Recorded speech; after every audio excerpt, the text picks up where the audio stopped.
crack it.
What's up everybody, and welcome back to the Telkom VS Gaming Masters Season 5. We are bringing you a Group Stage 2 matchup tonight between White Rabbit Gaming and Ekasi Esports. I'm joined by Niix. How you doing, brother? Bro, I am so keen to jump into some lovely Counter-Strike. Lovely Sunday night. We've all had the week to rest, to rejuvenate the weekend, and now Sunday night action between the Red Eyes and the Rabbits. I'm keen to jump straight into it. What about you, HAzE? Yeah, I mean, we got the best news yesterday from Uncle Cyril, right? I mean, everybody is super excited about the week to come, going down to level 2. What is there not to be getting excited about right now? I know all my cigarette smoking friends out there, they're getting super keen to be paying normal rates for their smokes again. We're super keen for some banging Counter-Strike tonight. We have got a matchup and a half, Ekasi Esports versus White Rabbit Gaming. That is the name of the game. And Nick, this is an interesting matchup for a number of reasons.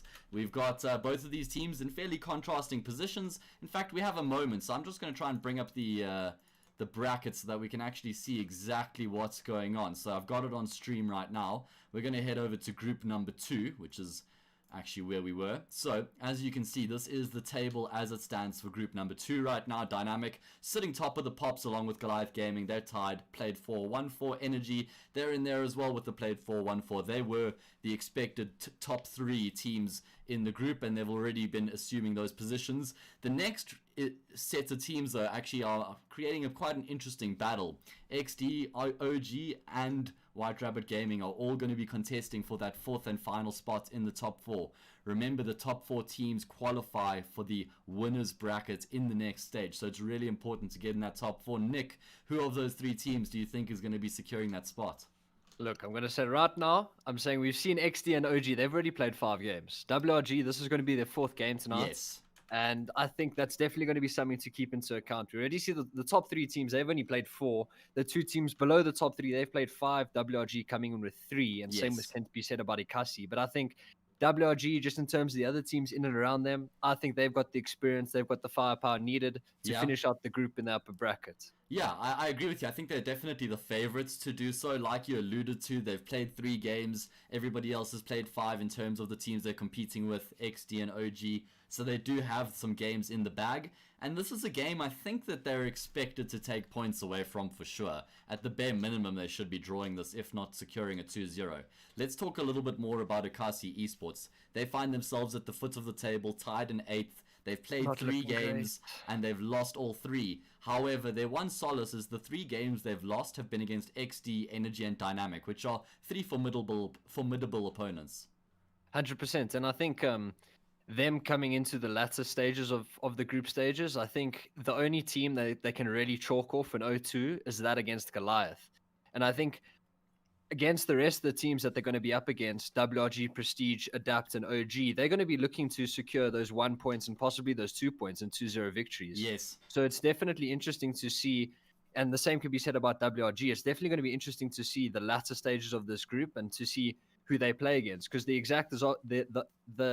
opposite is true for WRG. They've played Energy, which they lost 2-0 to. They drew against OG and they got a 2-0 victory against XD. However, they do close out the group stage against Dynamic and Goliath. So Yeah. that's going to be two heavyweights. So they need to start getting the final machine going. They need to get the wheels rolling, get a Sure. few wins under their belts to secure that fourth spot. Yeah, I completely agree with you. Their next 3 matches are really important. The first one being tonight against Ekasi. Then they play against Prestige Clan on the 19th. And then they play against Adapt on the 23rd.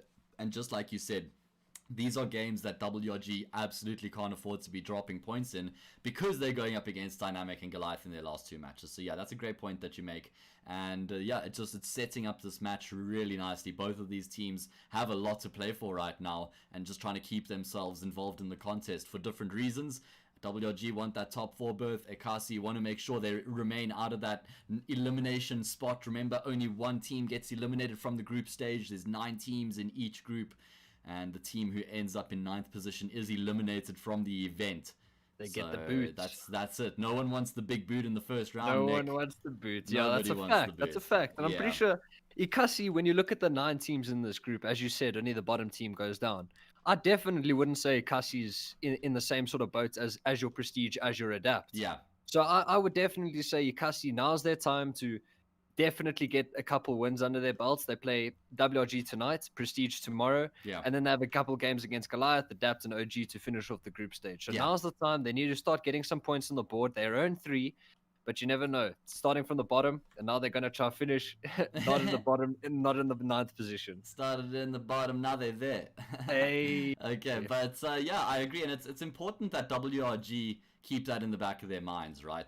Or rather, Ekasi keep that in the back of their minds, that they don't have to start to panic because they did have 3 tough games to start off proceedings, and they do have a few easier games coming up. So they were always going to be struggling early on when it came to how the table looked, and the eye test doesn't actually look really good for them when you just look at the numbers. But once you do a bit of digging and you scratch on the surface a little bit, they're not actually in that much trouble just yet, and they can still definitely, they're still the masters of their own fate right now, and I still have full faith that they will reach the next stage. They've got actually a solid squad.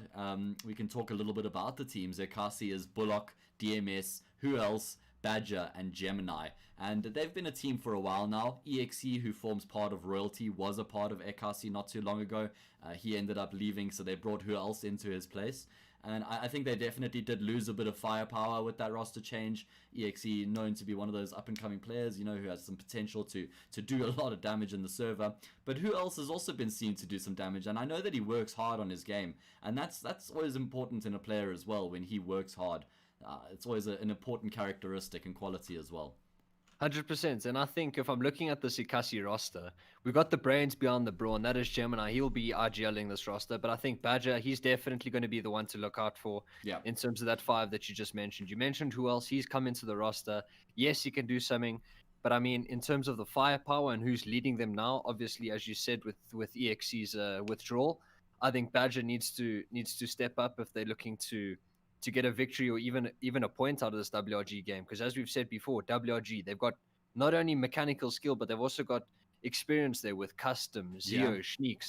They've got it all over on that WRG side. So I think it's definitely going to be a need for Badger on the Ekasi roster to step up to the plate and ultimately try his best and hopefully get a point or maybe even 2 out of tonight. Yeah, he's a youngster as well. I think he's only 16 or 17 years old, if I'm not mistaken. So yeah. I think it's going to be exciting to see. Early days in his career, and the signs are there. You're right, he's definitely got the potential. So the word on the street is that Niix is the first map picked by Ekasi, and then Inferno is going to be the second map picked by WRG. So that's going to be our setup for the evening in the best of 2 match. We all love a good Inferno, don't we? I think the Nuke one's a bit touch and go. Like, you're going up against WRG. Nuke is one of those maps, very tactical. Yeah. You need all 5 players to really step up in their spots. Obviously, if you lose that ramp room control, everyone has to shift, knowing when a player should drop down vent to help the player secret or outside, etc., etc. I think maybe that veto was possibly a bit more won by the side of WRG, but you never know. Maybe Gemini's been putting in the work. He's been putting in the cookbooks and filling those up with the pages of the strats. And maybe we're going to see some interesting stuff come out from the Red Eyes at the Ekasi camp. Yeah, I'm keen to see what the chef has got in the kitchen for tonight. 100%. Normally, when we see a team pick Nuke into this sort of a game, it's because they've been doing their homework and they've been working really hard on the map and they feel confident enough to bring it to the online situation. I mean, rather to the official match situation. And they know that their backs are up against the wall right now. They're at the bottom of the log. They need some points. So the fact that they're picking Nuke tells me that that's definitely one of the maps they're super confident on. And maybe they're trying to catch WRG off with the pick as well, who maybe didn't expect that to come through. But yeah, that's how we set up Nuke and Inferno. We did cast Online Kingdom versus WRG. I think that was myself and goals rather in the Game.Cup, and WRG got smashed by Online Kingdom on Inferno. It was like 16-6 or something. It was a super one-sided game. But okay, it's Inferno. You can never ever make any concrete decisions based off of one game, you know. Yeah. And I never like seeing teams actually just have a complete overreaction on a map because they had one or two bad results. Now they're just like they get spooked and they don't want to go back to it. So you know, it's important that you stay on top of that as well. I think one thing that I remember, I think you and I casted the game on the Sunday of the Game.Cup where we saw, I believe it was Energy against Goliath. Yeah. And Energy earlier in the tournament, they got absolutely destroyed by Goliath on Inferno. I think it was about 16-6. Yeah. And then Energy come out in the losers bracket semi-final, I believe, or final. It was the final. And then they take Inferno like 16-7. So as you said before, like a map like Inferno, it depends who shows up to the server on the day, and I think Inferno is definitely one of those maps where you could see those 16-14s, those OTs coming out. I think it'll be an interesting affair from both sort of sides. What I've heard from Ekasi is they don't have the greatest Inferno, but we're going to see. Maybe they've been putting in the work. Maybe they've been expecting that sort of pick. Yeah, I mean, you're talking about having experienced players working in your favor when you go on Nuke. I mean, can you imagine on Inferno, you got the likes of Custom on the B bomb site, bro. Like, how do you even? Just cross that part of the map off altogether. Don't even consider going down the T side. He's a warden on that part of the map. He's one of South Africa's best B bomb site players, and it's for a good reason as well. Something else to chat a bit about tonight is that WRG have quite a committed coach in Naf. And he's actually, I think he was a part of the active roster a couple of months ago. Now he's transitioned into coach, but I've seen him present in pretty much all of their official games that I've casted. So that shows me that he actually plays quite a big role in the team. And that's something that not many teams actually have the luxury of in South African Counter-Strike. And that's especially something that's quite important to dwell on, because it's good to have that outside perspective from the coach when things maybe not going your way in the server. So it's definitely good to have an extra pair of eyes to point out the mistakes and possible rectifications, if that is even a word, that could possibly go into what's been going wrong. But So, looks like we're going to be jumping in soon, Mr. Nick. They have completed the knife round, which actually doesn't even exist, because whoever chose the map doesn't have choice of sides. It's the opponents who get to choose sides on their opposition's map pick. So, because this was Ekasi's pick, WRG get a choice of sides, and they choose T side, Nick. So, welcome to the server. Ekasi probably scratching their heads a little bit over that one. I'm also scratching my head, I'll be honest. You don't often see teams pick T side, but maybe the old saying goes, maybe you just want to dictate the pace at the start of the game. But it's going to be interesting to see what we've got. We're seeing Zio and Spaz. They've purchased up Butyl, lining up flashes for an upper A hit, and that just seems like it's going to be the name of the game. And as I say that, Bullock is caught with his pants down over towards ramp, and just like that, ramp room control goes the way of WRG, and the pistol round seems to be easy so far, to say the least, by WRG. The B bomb side is awarded to them. The bomb is going to be planted. Now it's a 4v5 post plant.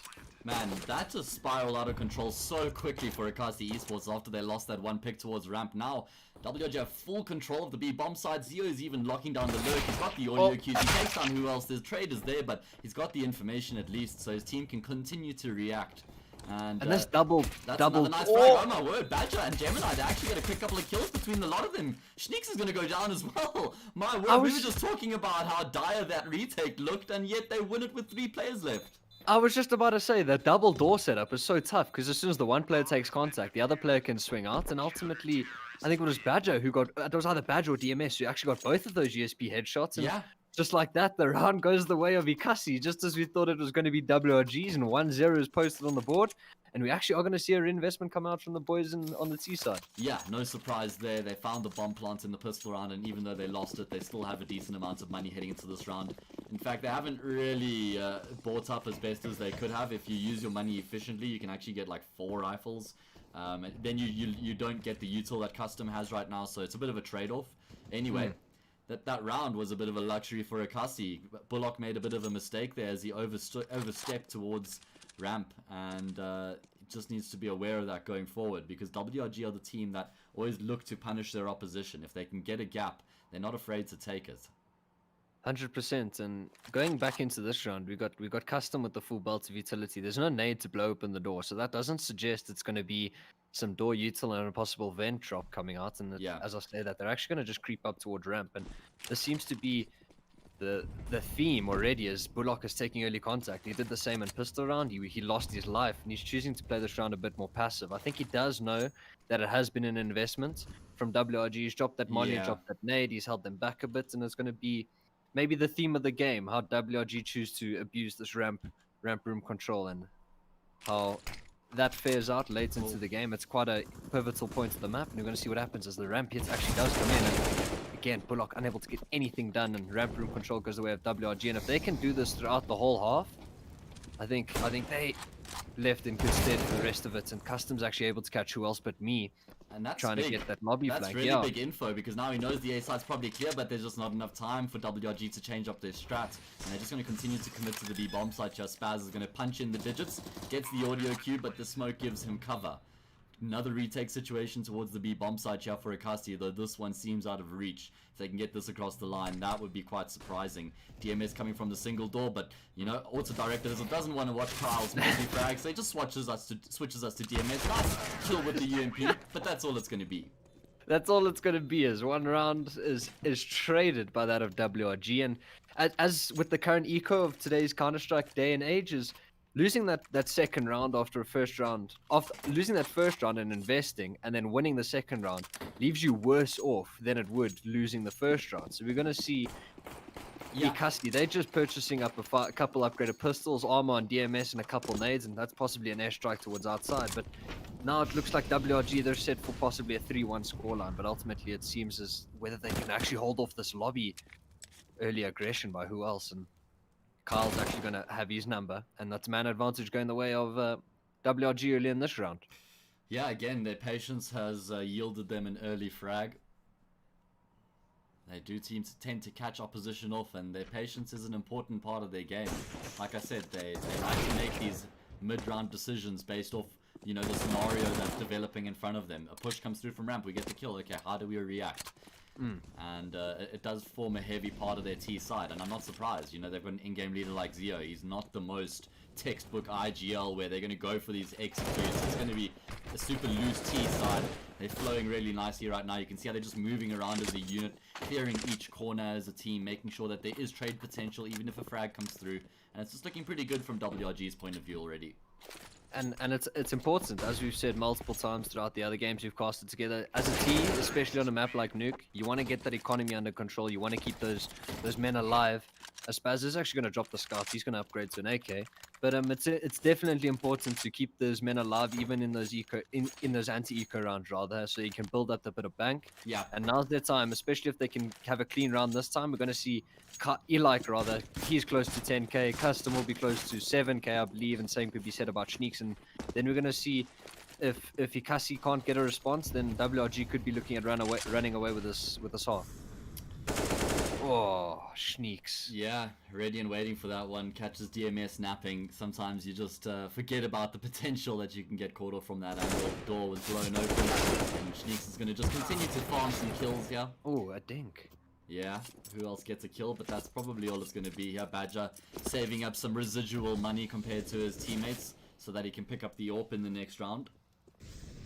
And that's what I think is going to be interesting to see out of this, because as you said on Nuke, especially on the T side, picking up that AWP, it can be a liability later in the round, and it's going to be interesting to see having that set sort of strat, early squeaky pick, an early outside pick possibly coming out from the AWP of Niix, I believe, and we're going to see an interesting AWP battle, that being of Badger with the AWP. I assume he is going to purchase that up next round, deciding on who they play with it. Is he going to go towards ramp? Is he going to go towards outside? It's all going to be answered next round, but it's going to be an interesting affair.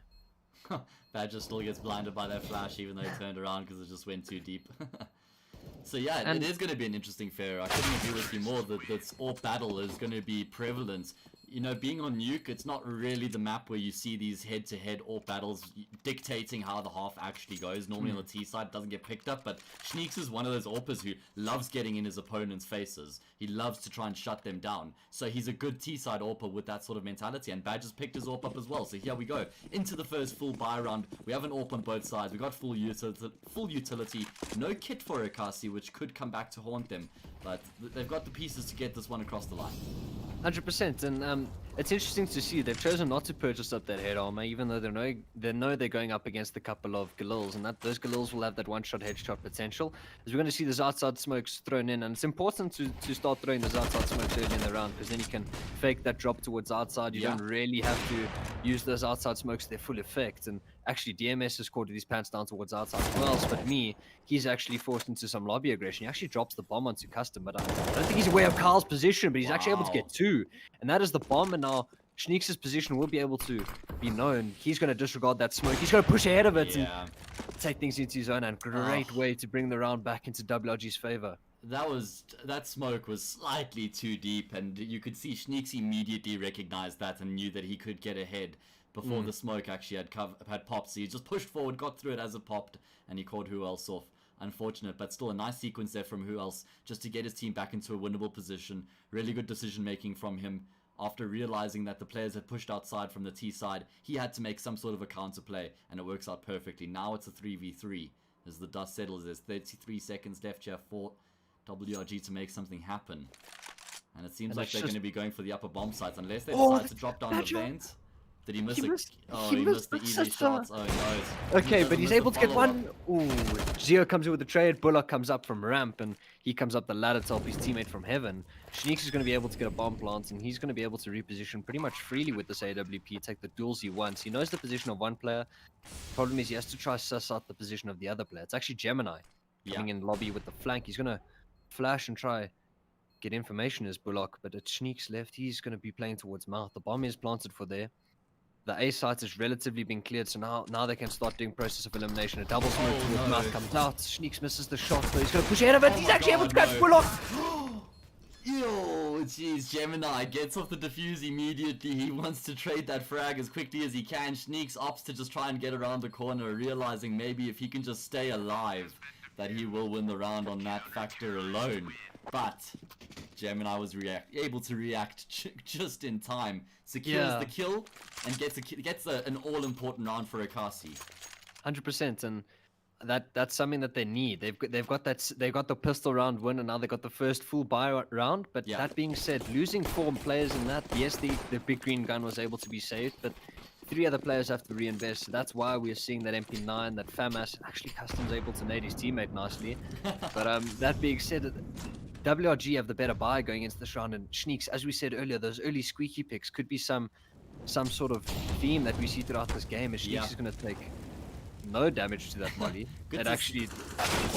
Who else doesn't care? He's just gonna battle Niix. Sometimes you actually just have the confidence to swing into that angle and squeaky ball from the CT side. You can't just continue to discount it as soon as the door's been opened. You have to still every now and again have the balls to take that fight and try and catch the T off guard, because they can also get lazy after that holding that angle for 15-20 seconds. Then you step out and you catch them off guard. 2 versus 5 right now. Actually a fantastic position that Ekasi find themselves in. Who Else has got Custom trapped in behind the vents, and he's gotten off to a great start so far in this match. Only Spaz left, and he's not going to be lasting much longer either. Getting a quick look at the numbers. Round. Yeah, good start here for Ekasi. The whole team has found a couple kills, the same as for WRG. Everybody off the mark. Niix, top of the scoreboard with 8 kills. So yeah, this is it. This is looking like we have a game on our hands here, Nick. 100%. And as I was saying, Ekasi didn't really have the greatest of buys going into that round, losing 4 players the previous round, but they were able to win it out. There's FAMASs and MP9s. They're able to get a free upgrade to those AKs. And now we've got 4 rifles and a big green gun on the side of Ekasi going into another buy round. I assume WRG is going to reinvest. We're already seeing an AK purchase stuff. Maybe it's just going to be, so I think they're just going to try Hero AK this, maybe? I think they're going to With go for Geo? the full invest. They're just working out exactly how they're going to go about doing that. Yeah, 100%, yeah. There How it they're is. going to distribute the money. Because Custom can actually still drop an AK here for either Spaz or Niix. And I'm sure that's going to be the case. There we go. There we go. Yep. So now it's just Niix left on the Desert Eagle. Notorious for his pistols. Everybody hates going against his Desert Eagle. He lands that clean, crisp one tap more often than not. He's actually formerly known as Bananas. Got quite a history. He's been playing, competing in esports for a long time. Started out in Call of Duty many years ago. I've competed against him a number of times in that title, and now in CS he's made a bit of a name for himself as well. He's the most retired player in South African esports, along with Zero Chance as well. Made the most comebacks, and here we go. Finds himself in a settled WRG team and looking better than ever. So let's see what they got in this round. He's managed to actually salvage a Galil, so it's not just going to be the Deagle. But there is no money left in the bank if WRG lose this round. 100%, and that's going to be something, as we said, it's important for the T's to get hold of the economy, but it's just as important for the CTs to do so. Obviously, the T's, they can get that extra buffer with getting an eco bomb plant or something along those lines to buff up those wallets on their side, but it's especially important for the CTs to ensure that the T's can't string too many rounds together. Yeah. And then in this round, we're just going to see it's a full investment from both sides, but WRG, they're just choosing to play it slow, holding for that early lobby aggression, and it's actually going to be Ekasi choosing to double up towards ramp. And as I said, it seems like it's going to be a bit of a theme over towards this game to see whether they can abuse Bullock on ramp. Yeah. They're going to choose to double up on it as Gemini's just peppering some bullets to those outside smokes, but they're just lining up flashes for this A hit. Molly towards second vent and a flash in the smoke for Custom. As the A hit comes in as Gemini towards heaven, as no one is actually on the A bomb side, Yeah. because as I said, there's that double ramp setup. Ekasi happy to fully relinquish control of the site and then commit to the retake. They have the utility to make that happen. They've got pretty much everything they could ask for right now. The thing is, though, is that WRG have some utility of their own. A couple flashes to try keep them at bay, so it's going to have to be flawless once they kick things off, and you can see they're just trying to get in position to set this util up. Nice smoke there from DMS. That's going to be actually a bit of a one-way, I think, for them to push out of heaven into the bomb site, though. Custom with the cleanest of one-taps to dispatch of Badger. Now the push is coming through heaven, but Custom is just continuing to do damage. Eventually he will fall to DMS, who needs to do some more work. The one-man advantage still continuing for WRG. Both able to get a kill. DMS can't connect on another though, and now he has Bullock in no man's land. He's going to go down to Spaz. 4-3 WRG answering back. And I think it's interesting, like as I said, there's that double ramp setup, which means you have to leave the A bomb side pretty much vacant, besides Gemini playing in heaven. And ultimately, Ekasi, they're gonna be they're resting on their own laurels that round. They give up the A bomb side to 5v5 retakes. Badger gonna drop that molly before that smoke faded in mouth, which was a bit of a questionable play, but that being said, hindsight 2020. But now Ekasi, they're left scratching their heads, leaving that A bomb side open, and now they're choosing to solo up ramp again and choosing to stack 3 of it towards the same bomb side. And again, it's like WRG, they're going to choose to go one way and make you guess the decision you made the previous round, and they're going to choose to play it slow once more as they're able to get that round advantage up once more. Ekasi, they've got an MP5, a FAMAS, and a couple of rifles, but no money is looking good for either side. This round's pretty important for both of these sides to get a fair footing in this first half. And yeah, it certainly is. Looking like it go either way at the moment, though. WRG are probably in a better position as it stands, and after some biding their time, they're going to start using some utility outside. DMS, how do you get 2 kills in that position? The MP9 doing the Lord's work. And it's actually a bit of a change up from WRG. They throw the outside smokes and then they actually push through the front smoke to try catch the CT off guard.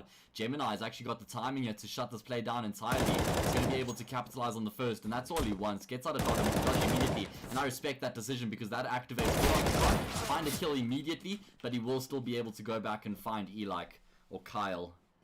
And that leaves Custom in what's now a 1 versus 3. Started off as the 1v4. Can upgrade to the AK because they already know where he is. You also needs to be careful because if you put yourself in those sorts of positions, Custom can punish you. It becomes a 1v2, knows there's a player in heaven, things get dicey very quickly. Anyway, 100%, that's in a parallel universe.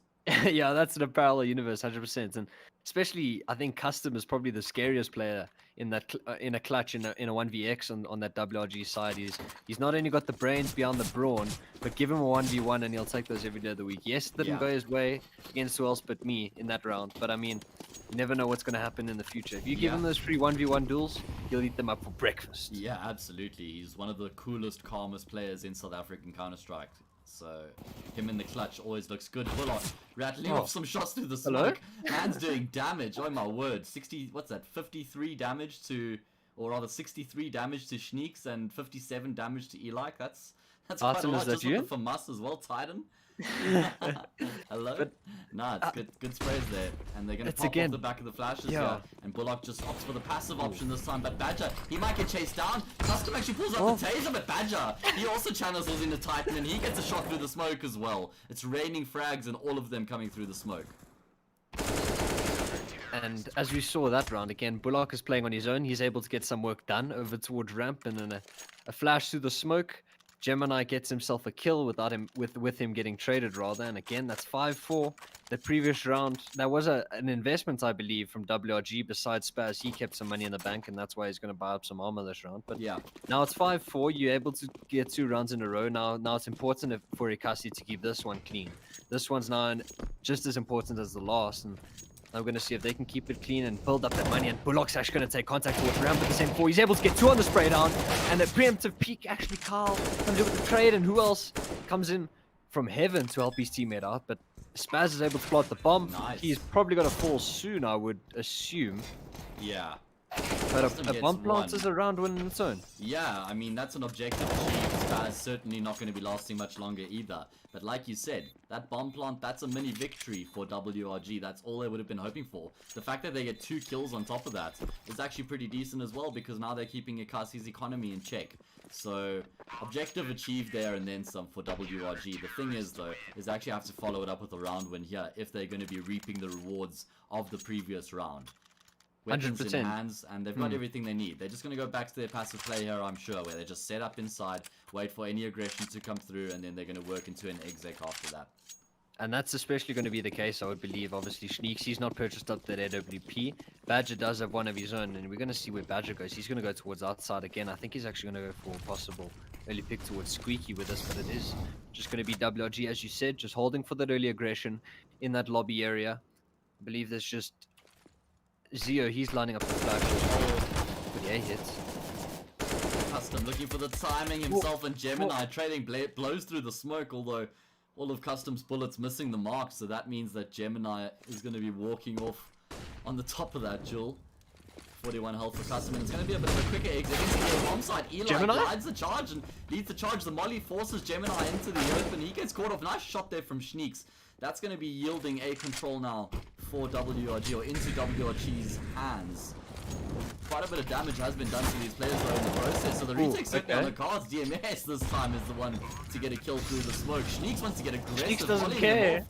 Niix doesn't care, and you can see that he's the one Oh, to I take the love fights. that. DMS isn't expecting. What is he doing? Pushing through the smoke. And it Niix works out just perfectly. doesn't care. He's making sure that this retake doesn't come in, and I'm pretty sure that's going to be the save call. It's just Badger holding for this mouth exit possibly to come in. Yeah. But Niix, like that's a 4v3. They're still possibly going for that, Yeah. but he's going to molly behind the smoke, push through, no flash needed. He's just brimming with confidence, and he's going out Yeah. again. But He's dude, taking Bullock out. it's so classic though. I mean, I don't know how familiar Oh. you are with him as a player, but he is a very aggressive player. He likes to try and get in the faces of his opponents. He likes to put smokes. And I saw it already a few rounds ago when WRG probably should have been saving. He just immediately went for Tech 9 and Armies, probably just saying in TeamSpeak, I'm better than these guys, so I'm going to buy up. Anyway, he did prove in that round that he certainly does have something to tout himself over. Buy round working out for WRG. There's still plenty of money left in the bank for Ekasi, so they're going to have all the weapons that they need in this round. But no money in the bank here, Nick. No money in the bank, and last round we did see a couple of the WRG's players hunting, which I think is a bit of a head scratch in that opinion. And, Zio's actually just going to take DMS out over. Oh. Ooh, okay. He's actually he's eaten a bit too much there. Zio, you're stuck on the door opening, gets taken out by Badger. But I was just going to say that them hunting last round is, yes, Niix has every right to die. He's low HP. He's probably going to fall to the bomb regardless. But Zio going in afterwards, your money's not looking great. You've got to string some rounds together now. Maybe that was a bit of a misplay, maybe a bit of a miscom at that. But that being said, the rounds of 4v4, pretty much no information going the way of Ekasi earlier in this round. It's just going to be holding for lobby. Bullock is left on his own towards B. It's going to be interesting to see how the late round fares. They're just going to hold for this lobby aggression once more, as you said. WRG just taking things slow, waiting for this aggression to come out from Ekasi. We're going to see what they're going to end. It looks like it's going to end as an A hit. They do have one play in secret, I believe, which is Spaz, and he's going to try catch his mouth rotates as the A hit comes in.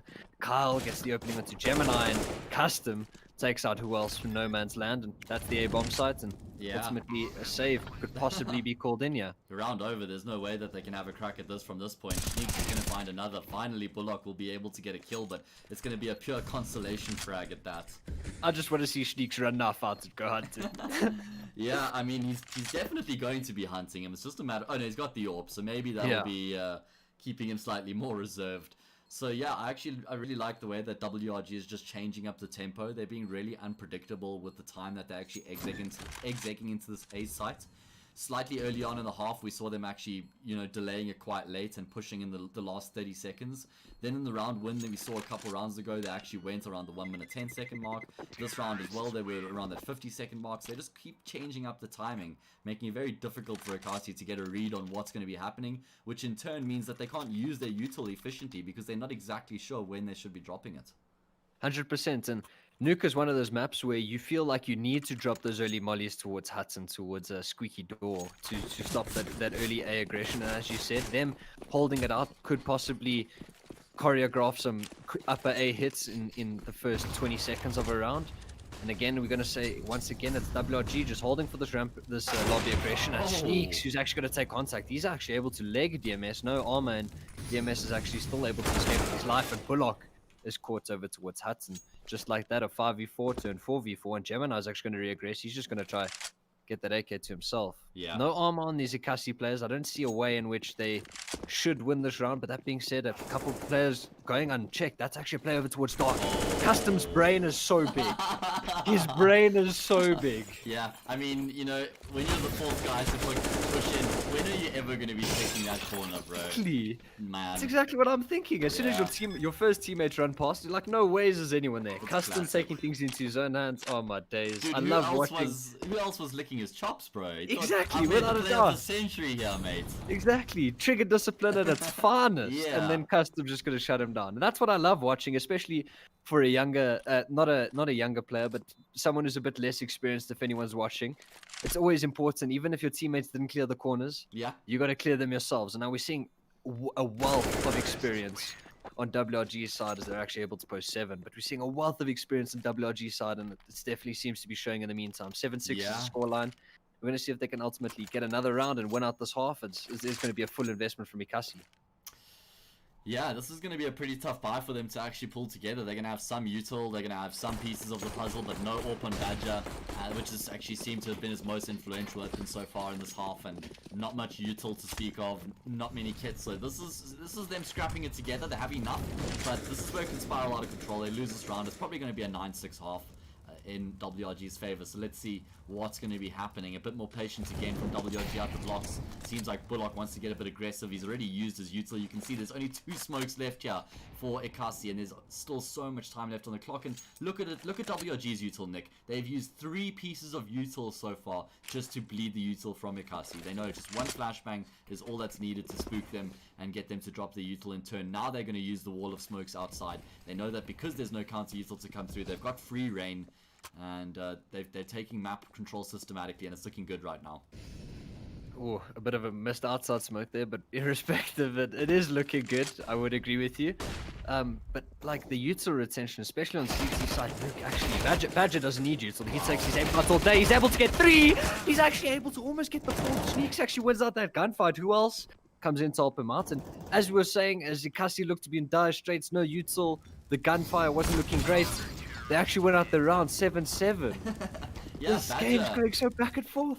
Getting the job done with the AUG there. He had a really nice position playing in behind the box, and it was just using the audio cues. He noticed that because they've already cleared the angle, if he can just peek out at an obscure timing, he's going to be catching them off guard. But the fact that he gets the 3-piece, that's what actually makes that round so winnable for his team. If he just goes 1-for-1 traded, WRG just keep on charging around the map. So that's a really important triple kill from him, and it actually salvages, I don't want to say salvages the half, but it gets his team in a position where they can actually win the half from this now, from this place.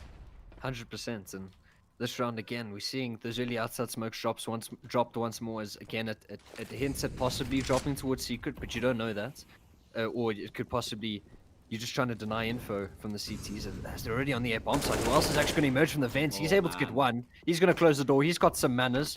Custom's going to plant the bomb, but no one's watching Heaven. Gemini unable to get anything done actually, and just like that, it was a man advantage Ekasi's way. It turned man advantage for WRG, and this is for the half win. 7 on the T side is sort of a win in itself, but Bullock is able to take a custom. Carl comes in with the trade, and it looks like it's going to be 8-7. It is going to be that as well, unless Bullock can pull a rabbit out the hat, or exactly the opposite. Steal a rabbit, kill 3 of them actually in this 1v3. Yeah, that's exactly what he's going to have to do if he's going to be getting this one across the line for his team, but they know exactly where he is. Eventually spraying down, he will be able to find Zio, but this is just so far-fetched right now. He's going to go down to Kyle, and yeah, WRG string a nice half together. I think WRG are definitely going to be the happier of the two teams right now, especially considering that Ekasi were up 6-4 at one stage, and from there they were only able to find one further round. So yeah, WRG, they're in the driver's seat now heading into the second half. However, we've seen the T side of Nuke actually be where teams find a lot of their rounds in South African Counter-Strike. I know it's ironic because, hey, CT side is normally where we see all the rounds being found, but don't be riding Ekasi off here. There's still every opportunity for them to get back into it. They've got some util, and it looks like they're going to be moving straight into the safe side. Oh, they're just WTing over in, wow. and Elike's able to catch Bullock, and that's actually just through the smoke, but it's Zio towards back silo, unable to get anything done as the CTs come out of Heaven. Spaz and Custom get one of their own, and just like that, it's DMS left. He's got full util, doesn't throw any of it, and now you've just lost pistol, you've lost the half, and now you're left scratching your head. Yeah. But you do have the bomb plant. You do have the bomb plant, which is something you can keep your head up about. Yeah, it's a consolation, but the thing is when you're playing from behind heading into the second half and you're on the T side, you really wanted to get that pistol round just to give yourself a nice foothold heading into the rest of the half. But they're not going to have that luxury. When WRG were in their position, they went for the force buy, remember, after they got the bomb plant but lost the pistol round. Ekasi going to be going for the save, and they're going to have the full buy in the next round rather, so opting for the more passive approach should be a free round here for WRG. 100%, and I'm more a fan of this sort of investment. Like, yes, you're down 2, you're possibly more eager to get a purchase out to possibly try to win a round, but it's the more of the mature approach. You want to get those full AKs, possibly an AWP out on Badger. I don't think you'll be able to invest into that unless they get a bomb plant or he gets a couple frags of his own. But I'm more of a fan of this sort of purchase. As actually Zio takes contact towards ramp. He's dinked by that P50. He's down to 11 HP. And he hangs around there, dude. Oh He's my so God. confident. He's so confident. They actually haven't realized that who else has been able to push through. So he gets the kill at least. That's an assist coming through from DMS as who else finishes it off. Still very precarious position right now for Ekasi. They're just looking to do a bit of damage to the economy over here of WRG. See if they can find some kills, force them to rebuy the weapons. In fact, oh my God, what is happening? The Desert Eagle are just connecting on the shots. You see, this is the power of the deco, Nick. The you just pocket need to land rocket. one, everybody gets one tap, and you win the round. You win the round. No, now it's Spaz and Niix. They're left scratching their heads. They don't know where Zio, Custom, and Carl have gone. They've hopped in the car. They're ready. They've hopped in GoTV, and now, oh no, everything's gone wrong. You didn't need that. Although it looks like WRG are making the read. Both of them have gone down towards the B bomb site. This could be the saving grace for WRG. Niix though has to get a couple kills here, and he's going to start things off by taking down Gemini, who was being a little bit callous in his approach there, jumping through the window. No trade potential. He's trying to lock them down. He's taking the attention away from his teammate as well, but Taz is going to be overwhelmed here. He goes down. Now it's... You can now the bomb plant. No, bomb plant comes through just in time. Now he's going to have to clutch this one out in the 1 versus 2. Knows where both of the remaining players are, but they're not giving away anything. Bad close to the doors is going to finish things off. He has an M4 on his back, but he opts for the Desert Eagle that was in his pocket to finish off the round. The pocket rocket. Yeah. They purchased 4 into that round, and everything's gone well. 8 posted, and now WRG, they're not going to have a good investment of their own. They're going to purchase up some upgraded pistols, armor, a couple flashes and smokes, and now it looks like things are going back Ekasi's way. And as you said, Nuke, in terms of South African Counter-Strike, we do see T's picking up a lot more rounds than possibly they should be allowed to. But we're going to see what Ekasi have got in the locker. And I actually put that purely down to most teams not being fully fluent on the CT side of Nuke, more so than teams being really good on the T side of Nuke. 100%. I couldn't agree with you more. Yeah. So let's see if WRG can do to Ekasi what was just done to them with the Desert Eagles.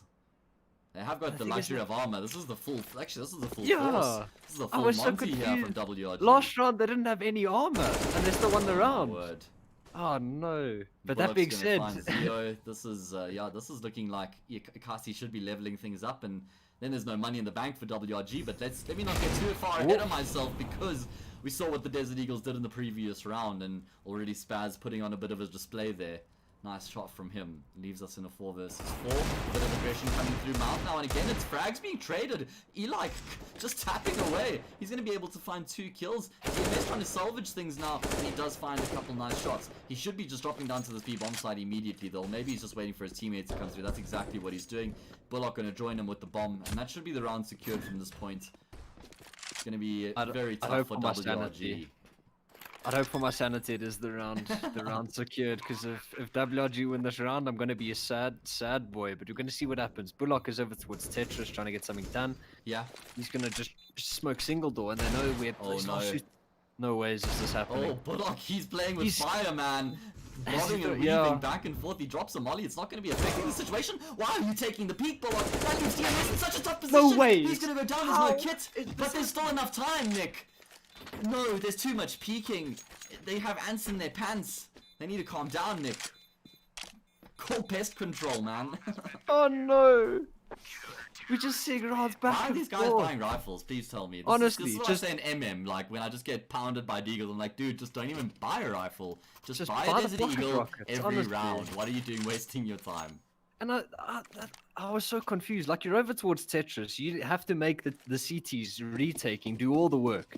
You're just going to play with fire, jump towards back silo and 37 points of health. You're susceptible to that eagle body shot. And ultimately, he's caught in no man's land. And then it's a 1v2. And this pinch comes in. And now it's a quick up A hit. Niix. Oh, they're actually just going to drop towards secrets. Yeah, but Gemini was spotted by Custom, I think. I think Custom saw him. So that's really important, because if Custom hadn't spotted him drop down the vent, that T player becomes so impactful heading into the rest of the round.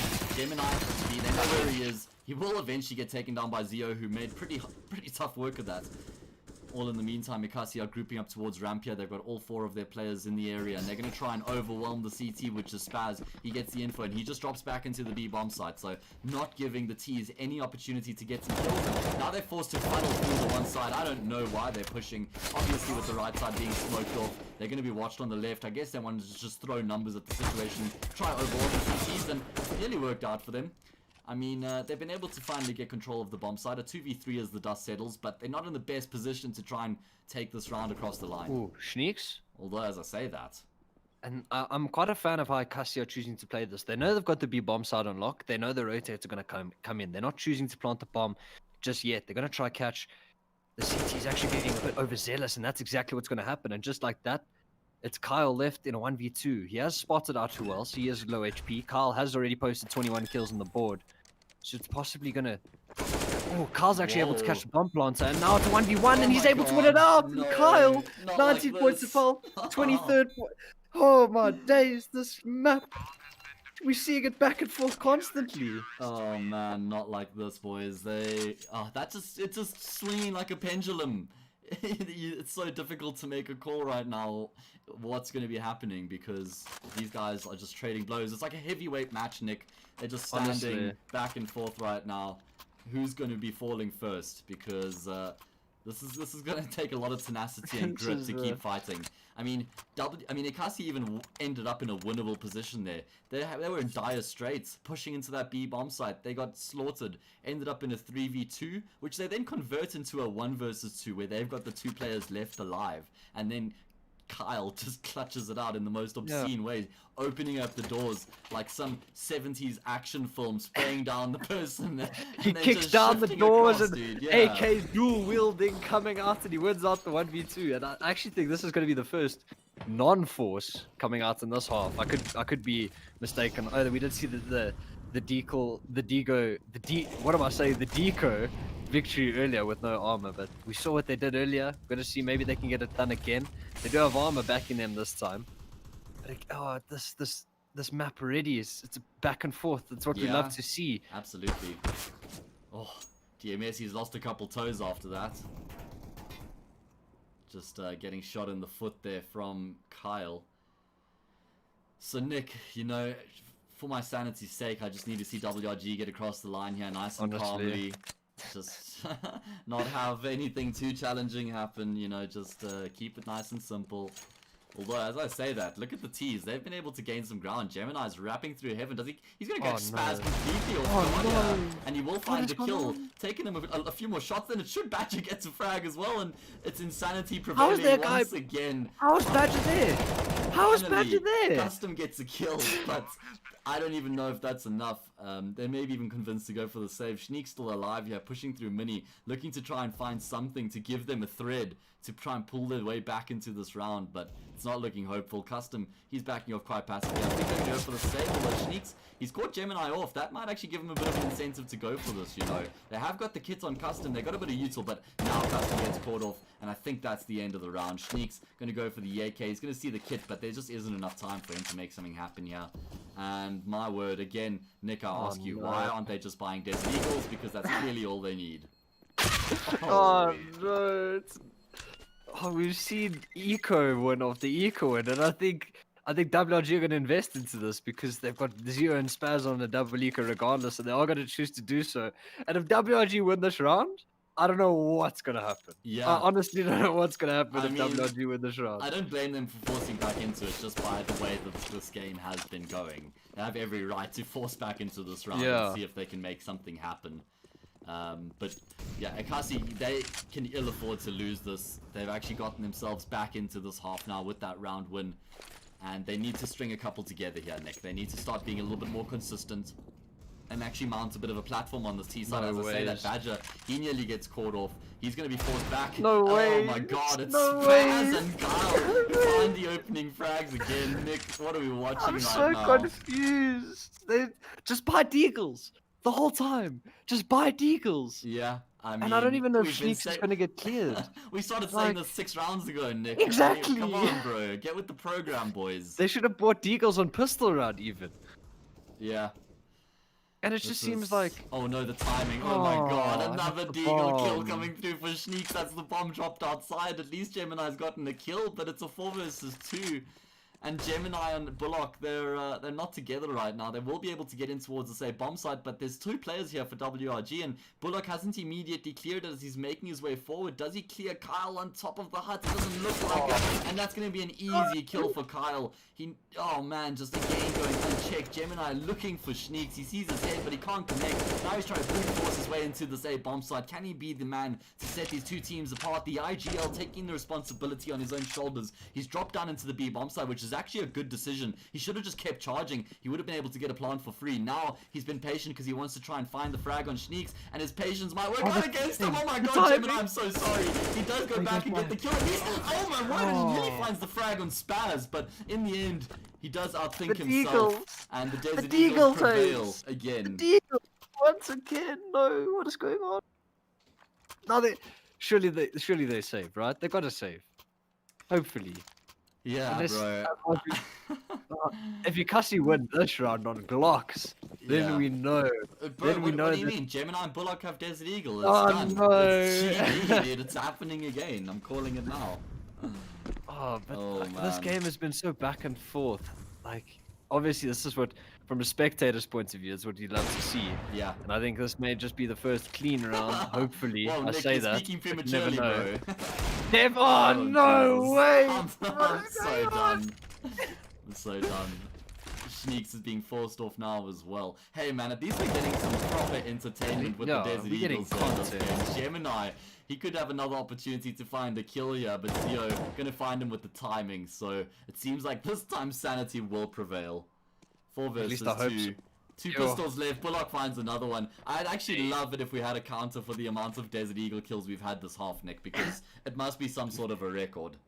Honestly, but now it's Bullock left in a 1v3. He does have a bit of an upgrade to the Deagle. That is the big green gun.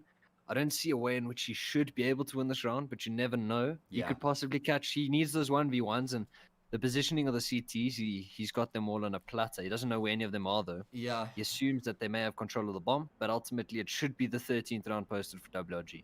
His problem is that he's holding the AWP right now and not the Desert Eagle. Yeah, exactly. Okay, there we go. Hey! Thank you, Bullock.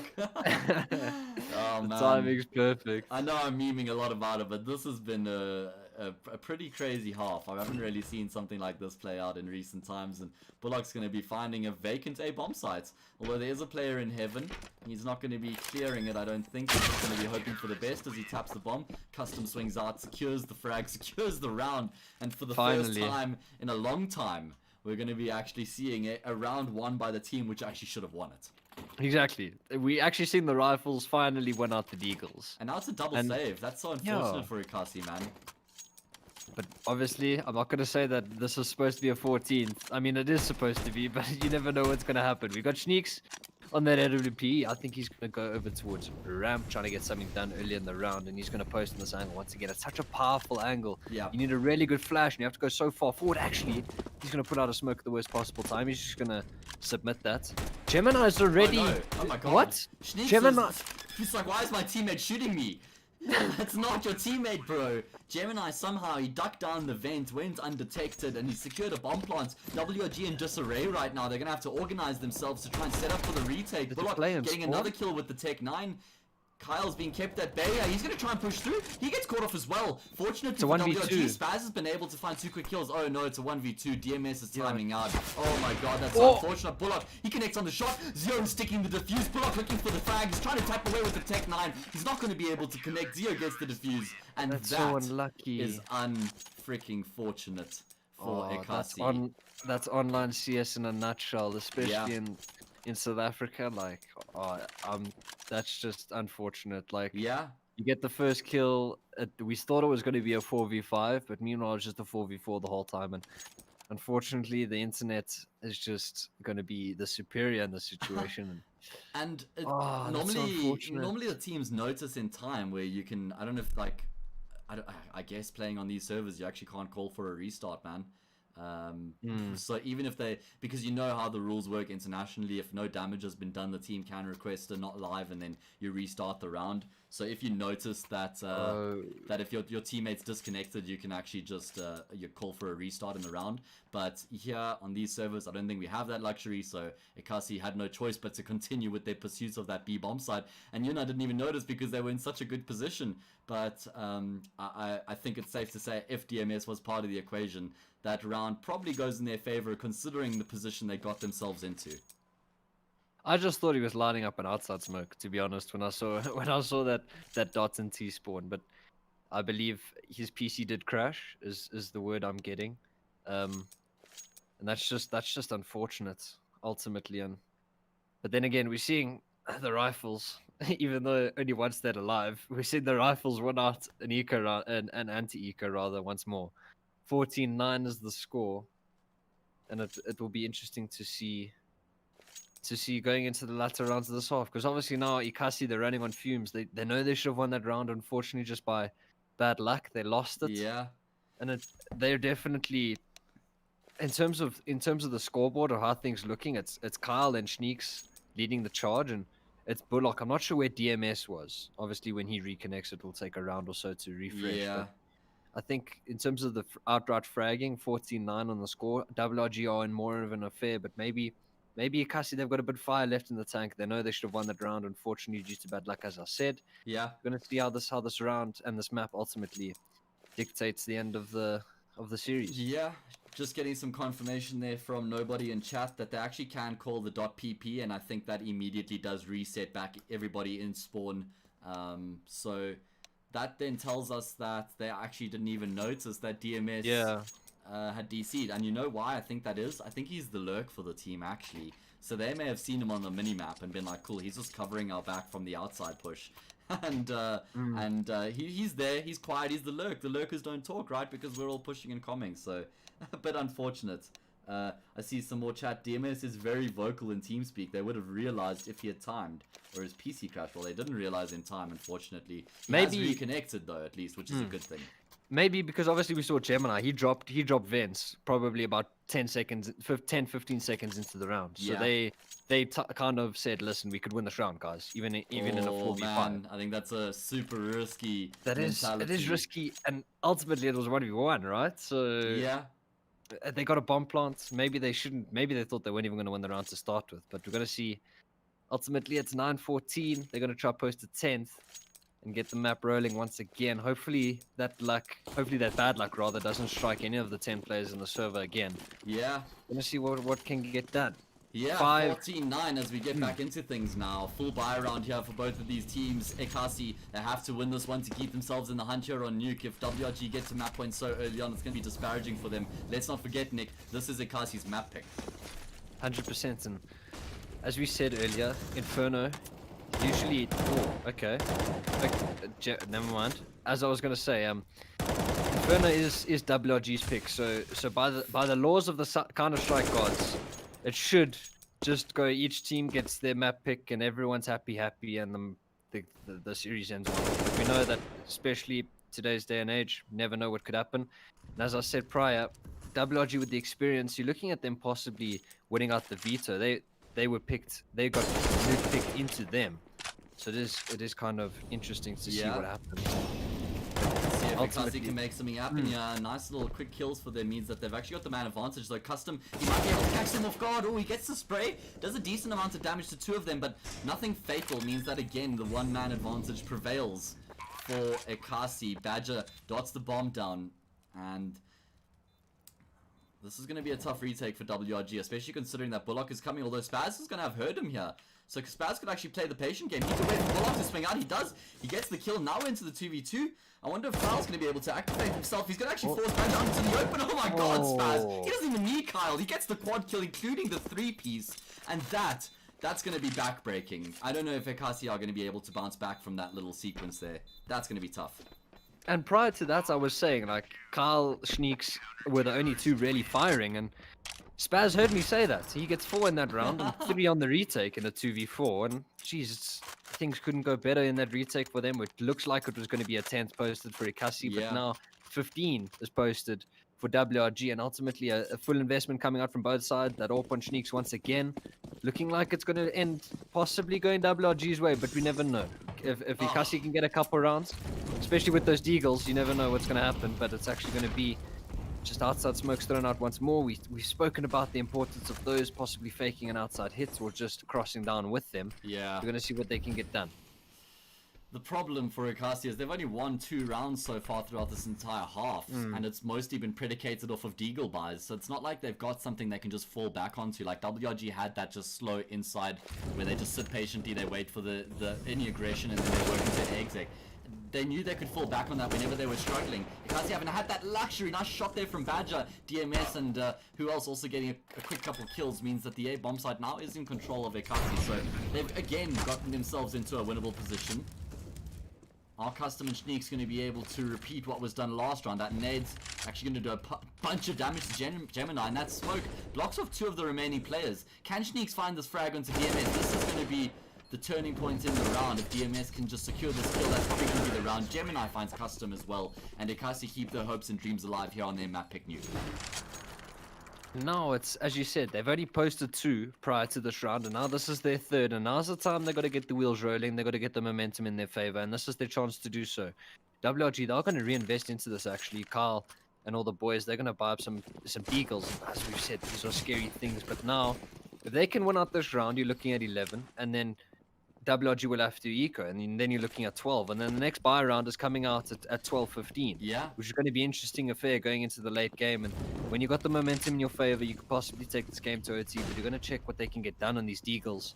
Yeah, I mean, I don't think WRG have lost a force buy in this half yet, so I mean, the stats still are suggesting that there's every chance they win this round. Spaz is going to be the next point of contention after Niix goes down. He drops the smoke, but maybe too late. They're just going to be charging through this one. Spaz is actually able to play around it. He's spamming away with the Desert Eagle, and he's going to be able to pick up 2. Unfortunately, Zio can't capitalize on the chaos.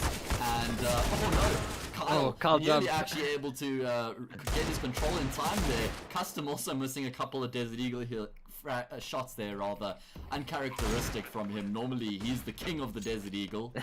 You see in his profile picture there's no coincidence that he has the crown.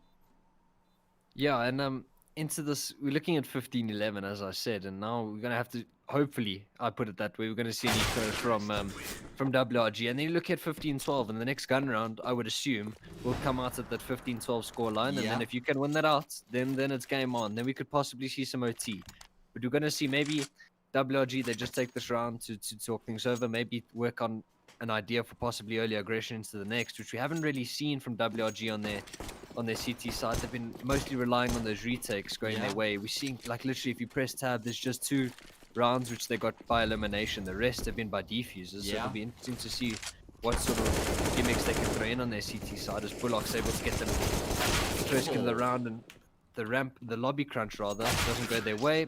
15-12, and now we're going to see the investment come out from WRG. Yeah, but 15-12 makes for far better reading if you're in Ekasi's camp than what 15-9 was a couple of rounds back. All of a sudden, 100%. It's like you're going to be more motivated, and in fact, they should. I'm surprised they're double saving here. WRG, the team who have been forcing numerous times throughout this map, finally they realize, hang on guys, this game's actually reaching a point where we need to just make sure we make all the correct decisions.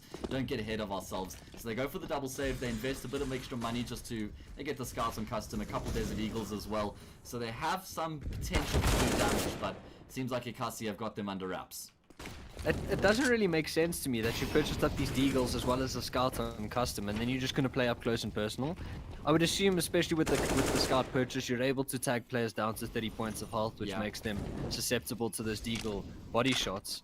But it makes me scratch my head a bit, because now you're just going to play up close. You're going to try get those early aggression, literally with only you being on your own sort of mission, as we saw Zio trying to do something towards ramp.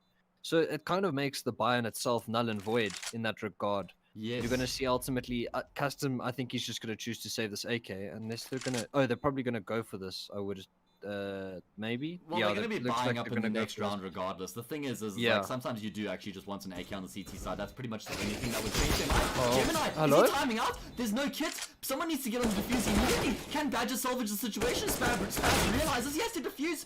There's no time. There's no time. No kit. Oh my god. My did Gemini time out there, or was he avoiding a flash? I mean, I'll be honest, I wasn't react. on his... I think he did. Yeah, Gemini time. I thought he was avoiding the flash in the beginning because of the way that he was just tucked into the wall. But after his teammate gets fragged, he doesn't swing at all. And yeah, that was... Oh, jeez. Bad luck. One after the next right now for Ekasi. Not really things going out in their favor. But they win the round at least, Nick. 100%. And as I said before, you need to. They came from 15-9 down, so they're able to string those couple rounds together, and they've got a bit of bank in their pockets, in their wallets. They're able to full invest into the last 2 rounds. The same can't be said about WRG. Yeah. Except for that of if they lose this round, they're going to have a scrappy buy into the next couple of fan matches. Yeah, 100%. So it'll be interesting to see, because we're going to see a full investment. Gemini's just disconnected there. That's confirmed the timeout, and going to see what they're going to get done. And that damage was kind of not really important in any way, even though Ekasi they finished that round with 0 people alive, but it doesn't really matter in the big picture really sort of thing. So lose a round, it's the end of the game anyway. 100%. Like every round's a bar round in that sort of regard. But into this round, I want to see Niix go for that early ramp pick. We've seen him holding it pretty passively. I want to see what he can take things into his own hands. Possibly with this sort of spawn, we're going to see what he can get done. But I want to see, we haven't seen that over on the WRG camp. We haven't seen them taking early duels over towards outside, maybe dropping that glaive smoke and playing up close and personal, holding for that early silo peak, or the thing is, across towards secrets and a flash towards outside, some stuff like that. Yeah, the thing is, Ekasi haven't really been like playing a super passive T side either. It's not like they're giving WRG much time and opportunity to feel things out, because it's like, hey, we got a kill, let's push. Or Gemini rush down Squeaky through the vent into the B side. It's just like they've got these gimmick plays which are working really well for them. They haven't had to fall back onto that passive default yet. So I totally hear where you're coming from, and it's Niix's natural game to also be aggressive, so I agree. I'd like to see him just playing more into that, seeing if he can shut Ekasi down on the push before they're even able to take some control. But the momentum is firmly behind the Red Eyes at the moment. 100%. It's the Red Eyes against the Rabbits. The Red Eyes against the Rabbits. The problem against the Wabbits. 100%. Gemini is still offline. And remember, we're 2.5 minutes behind in the game, just because of GoTV. I think it's 2.5 minutes. Yeah, I think it's like 155 seconds or something along those lines. Yeah. Which is 2.5 Now, minutes. even in the future, distant future, which is 150 seconds away, he's not online yet.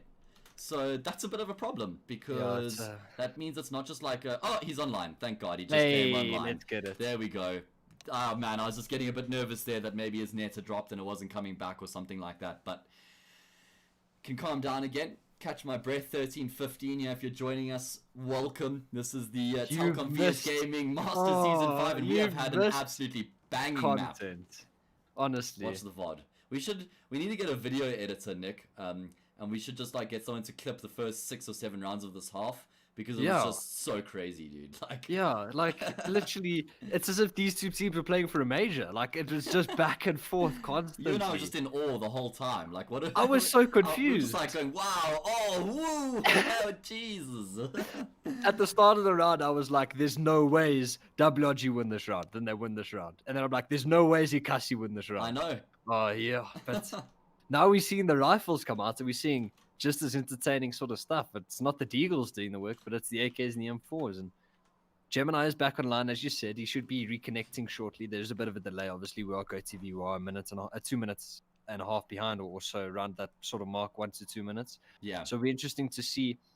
Maybe they're going to use this time game, to so he'll be back in soon at least. So we're not going to be waiting for much longer. But yeah, this is an impromptu pause now, right? That they actually get to discuss things. I actually think that this probably favors WRG a bit more because they've put a break to the momentum of Ekasi.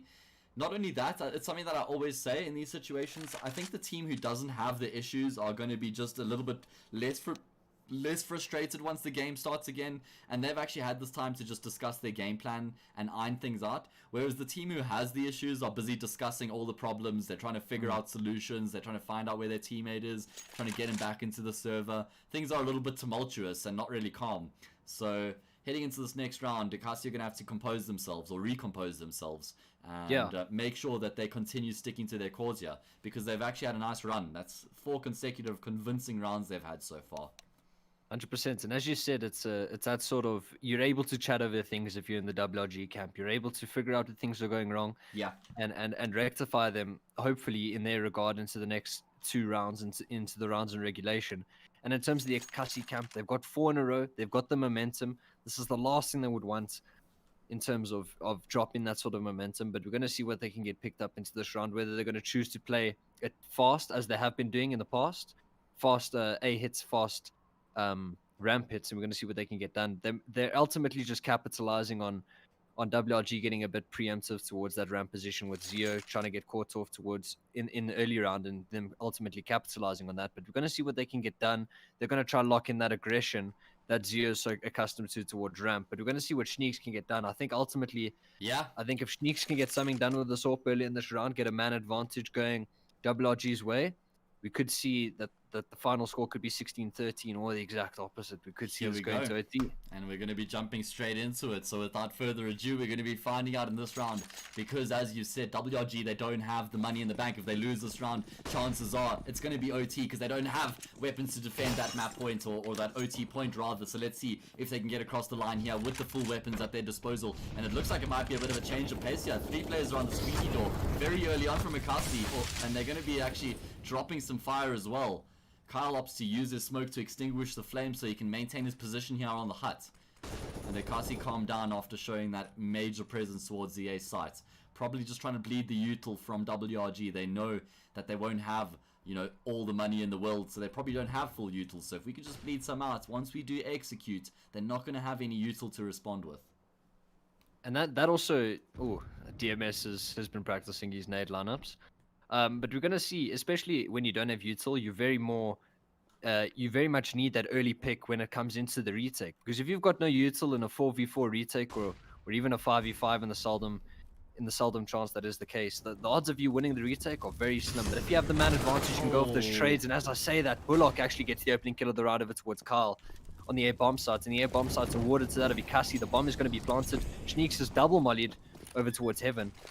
But it's actually Spaz hiding in this mouth smoke. But who else but me? He sniffed him out. Spaz has dropped through the smoke, and I think if you're WRG, you're going to save. You're going to try save, and then you can drop. Oh, Custom. I thought that he could be the key if he could get up that vent and maybe just catch them off guard. But They're going to be going for the save here, Nick. My goodness gracious me. We're going the distance. We're going the full Oh, 30. we're going 30. Maybe more. I'm keen to see Maybe some more Counter-Strike. Yeah, you and me both, man. Especially when it's as entertaining as it is between these two teams. Because lest we forget, this is a really important match for both of these teams when it comes to the greater scheme of the group stage. We know that Ekasi, they don't have any points yet on the board after their first 3 matches. Having said that, their first 3 matches were really tough. Here for WRG, they're trying to crack their way into that top 4. They did draw against OG, they beat XD. Oh, big kill. Gemini finds the frag, and you're right, that is a big kill. Point being, both of these teams need points on the occasion in this match tonight. And yeah, 100%. let's see if we're going to OT or if WRG are taking a 1-0 lead into Inferno. Oh, 15-14 is the score, and in terms of those rounds, 3 is the magic number, and I'll explain that in more detail possibly next map. But I'm ready to jump right into this. It's the 30th round, full buy from both sides, and it's going to be exciting to see what they can get done. Niix has chosen to actually go towards mouth of the AWP this round instead of over towards ramp. They've actually left ramp vacant for the most part. It's just Zio jiggle peeking that with the M4. Who else gets the opening of the round towards Kyle? Yeah. And everything's going Ekasi's way late in this map. That is such a big frag. All that Ekasi has to do now is just put the brake on things because they know that they're the boss of the chessboard right now, Nick. The CTs are going to be starting to react. They're going to be starting to move around the map. And that's where Ekasi can manipulate them. They can start to show a bit of false information, lead WRG to over-rotate, and then off the back of that, they can push into the vacant parts of the map, which right now is ramp. So let's see if Ekasi are going to be figuring that out, or it looks like they just want to go for the straight-up ace glitcher. Spaz, who's waiting in the hut, is going to be dispatched of, and it reeks of overtime. Zio, he's finally got a kill. Line up, tapping away. He's going to be able to find one, and now it's left on the Clutch King custom to see if he can salvage this one for his team and deny overtime for Ekasi, but I don't think it's going to be possible. They've got the smoke blocking him off. He's got the kits, he's got full belter util, but still, he's going to have to find 3 crazy kills. The crossfire is set up. As soon as Gemini takes contact, who else pops out? If he clears who else, Gemini pops out. Like, this is going to be such a tough situation. He may not even be able to find a single frag. They now know exactly where he is. They just have to bide their time. Mollying off the squeaky door. He's going to try and progress with this bomb site. Not even able to find the frag. And overtime confirmed. Overtime, here we come. And it was 15-9. For those of you who are tuning in late, 15-9 was the score, and now Ekasi are able to post 6 in a row and take it to OT. Not with losing some players in the meantime to PC crashes and timing out, but that being said, it's 15 all, and this is Ekasi's map pick, and this is the last thing they want to do is drop it. They want to get these 19 rounds. 19 is the magic number. Yes, it's going to be both sides completely investing as they would do. 10k is the name of the game. We're going to see. I'm personally not a fan of the head armor purchase. As you said, head armor, you could possibly say that. But actually, Niix, we said this. We needed to see this. He hasn't done this the whole of regulation. Taking things into his own account. He's done that early lobby aggression. He's not only got the early frag, but he's now left Ekasi with a player that had a full belt of utility. And now you left scratching your head a bit as they're actually going to entertain Zio towards ramp. If Zio can get one and drop down here, that's going to be good for him, but he's actually unable to get anything done. Dropped that molly, fell over towards ramp, and Niix, he's actually caught. He's caught by Gemini. He's got a bit too excited there. He got the lobby kill, and he's caught in transition ultimately there, and that's the man advantage that has been taken back. Yeah. Into Ekasi's favor in a 4v4 mid round. And that just favors the T's so heavily because they get to just slow down the pace of the round right now and dictate exactly what they want to do. And you can see they're re-exploring towards ramp. Kyle doesn't have any information. The smoke has dissipated, so he can peek out now. But that might be ill-advised. And in fact, Gemini is just going to be faking on the safe bomb side. He's able to get a kill as well, which is going to be allowing his teammates so much space. But the thing is, Nick, they're not going to be expecting custom. He's waiting, or it's rather Zio in the lower side. But actually, Badger just gets the kill immediately. I thought that was going to be the round over in Zio's position. Custom now going to try and force the issue. Pops the flash through the door. He's able to get one. The Nesta will be trading it immediately. He's left Kyle in a winnable position, however. 1 versus 2, and he denied the bomb plant, so he's bought a bit of extra crucial time here. Bomb plant comes through. How does Kyle approach this? He's looking for the passive approach. He knows, obviously, the planter has to be on the site, and he's trying to figure out exactly where that second player is. Still has time on his side with the kit on his back. He can clear out that ramp if he so chooses, but he's going to make his way through. The problem with this angle is he has to now drop onto the side, which is going to give his position away. He's already been spotted by Badger. And Ekasi pick up the first round in OT, and they continue their streak here on the T side of Nuke. And that's their 7th in a row. And now they've got all the momentum they want. Yes, this isn't in regulation. This is in overtime. But now they've got 7 in a row. And WRG, they got the opening frag in that round. As we said, we wanted to see Niix take things into his own hands and get that opening frag. He's able to do so. But then ultimately he falls when they take ramp aggression. And 4v4 it is. And Ekasi able to win out the round. And now it's going to be maybe Niix tries that same sort of idea again, taking things into his own hands, but then it's going to be important that they don't lose that advantage of that man that we alluded to is so important, especially on a map like Nuke. If it's a 4v4, it favors the T's every time. Bro, the problem is, because this is MR3 10k overtime, it means if WRG lose this round, they've got barely any funds heading into the third and final round of overtime. Niix misses a shot, and off the back of that, Ekasi going to charge into the safe side. Niix misses another one close up. Who else just holds down mouse button when he's able to get the kill? They know that Kyle has to be here on the side somewhere. Great game sense there from Bullock just to continue to clear out that smoke as he pressed forward. And again, Ekasi have taken control of this A bomb side. And again, it's going to have to be a retake for WRG, something that they haven't found any success in the past couple of rounds. They had it locked down in the beginning of the second half, but since then, Ekasi have had their post plants on lockdown. It's been lockdown level 5 in South African terms. HAzE with the spray is able to find 2, and now it just leaves Custom in the 1 versus 2. They know where he is. He's going to drop a smoke on the bomb and tap it. That forces Bullock into the open, but he just gets destroyed regardless. Oh, like if I'm in the WRG camp and more so in Niix's sort of idea, he pushed ahead of that mouth smoke to try get a no scope with the open.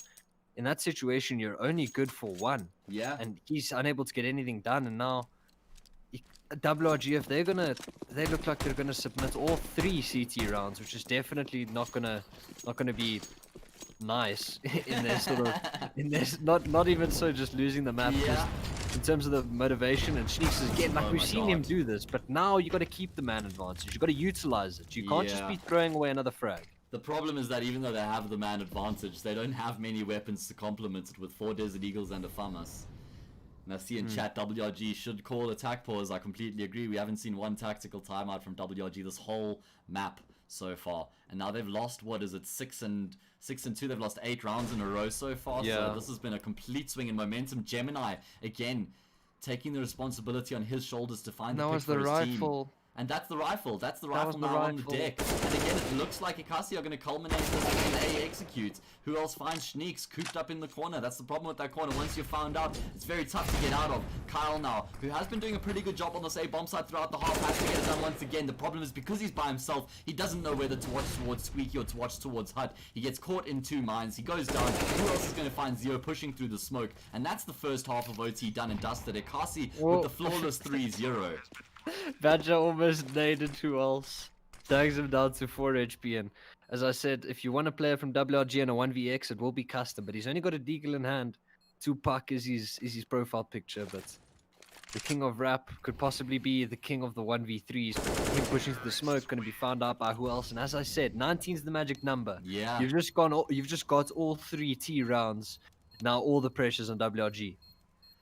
Bro, this has been such a crazy turnaround. I can't believe it was 15-9. That seems so distant at this point. WRG probably had won the game in their heads before they'd actually gotten across the line. Now they find themselves in a position where Ekasi have 3 map points.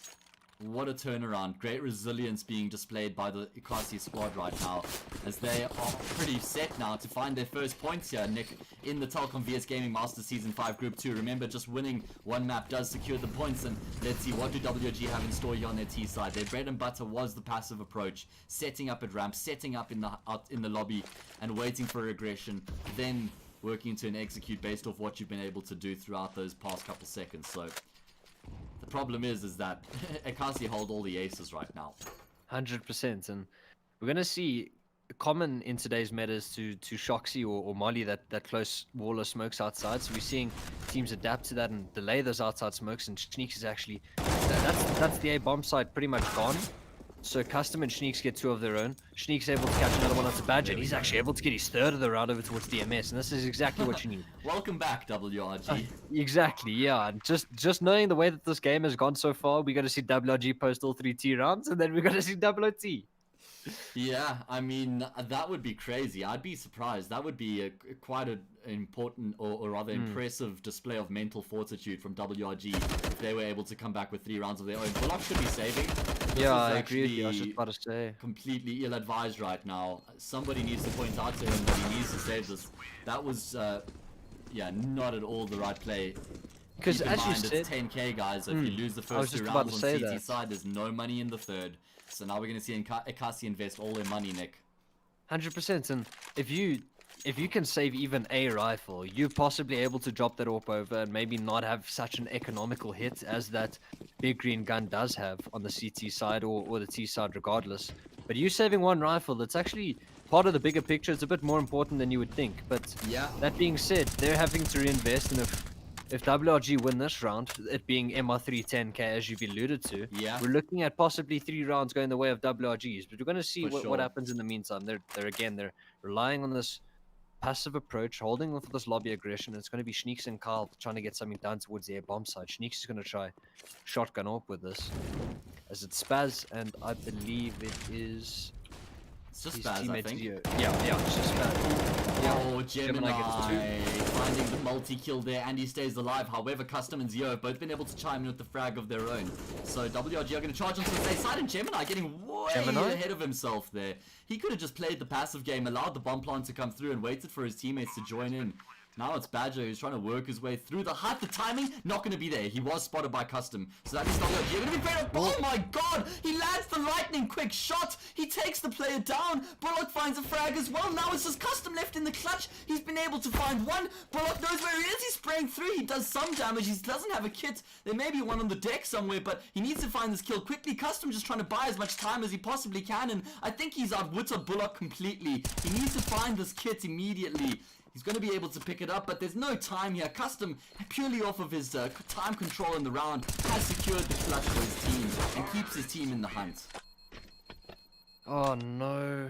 Oh no. Everything was going Ekasi's way that round. They had the man advantage, but I think Gemini, I believe he was the man who got 2 over towards top hut, and then he just didn't let go of W, gave out the sound cues, and WRG were able to get that frag. But that being said, 18-17, still a winnable round. Obviously, every round's a winnable round from the side of Ekasi in this round. Hashtag Red Eyes to see if they can get something done.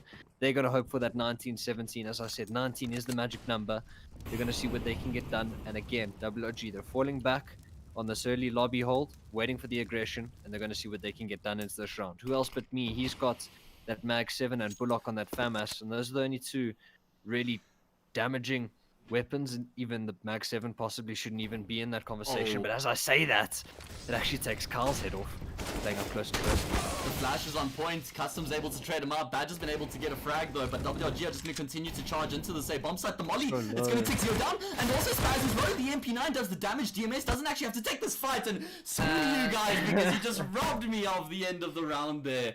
Oh no, guys, now I'm so sorry. What happens is, because we are 2.5 minutes behind, they changed the map in real time, and that means that we get taken along with them to Inferno. But what we can conclude from that is that Ekasi closed out the round and they won it 19-17. What a crazy comeback. What a result. Honestly, and that's exactly what they needed. As we said before, they're 0-3 in Masters. That's not where you want to be. This is their first points posted of the whole competition, and taking down the likes of WRG is definitely going to be a confidence booster for them. But that being said, we are going into Inferno, which is WRG's map pick. So we're going to see what they can get done. Maybe they can try get out the 2-0 victory, or it's just going to go WRG's way and it's going to finish 1-1, with each team taking that 1 point into this encounter. Yeah, the momentum is definitely behind Ekasi heading into the second map. I mean, what a crazy comeback from them. They're going to be feeling really good heading into Inferno. And on the flip side, WRG are going to be hurting at the end of that loss. They had 6 map points to get across the line. They weren't able to do it, so they're going to have to try and find their confidence and regather themselves in this short break before they head into Inferno. Any closing words before we take a short break here, Mr. Nick?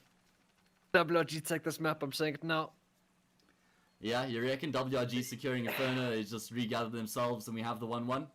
Yeah, I'm saying that now, and Okay. I'm pretty confident with that. That being said, yeah, Yeah. we'll see what happens. All right, guys. Well, it has been a fantastic start to the series. Of course, this is the best of two, so don't go anywhere because we've got the second map coming up in a couple of minutes. It's going to be Inferno. It is WRG's pick, and they need points from this match, guys. So, guys, make sure you join us in a couple of minutes. We'll be back in about 5 with that second and final map.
What's up, everybody, and welcome back to this VS Gaming match between WRG and Ekasi Esports. We find ourselves on Inferno after an Inferno of Nuke. It was a crazy map. Ekasi were dead to rights. They were behind 15-9. They make the comeback. They win the map 19-17, and here we are, WRG's pick. Nick, you said you think they have what it takes to get across the line. Let's see if they're going to be able to do that. We straight into the pistol run, and Niix and HAzE, they open up the account.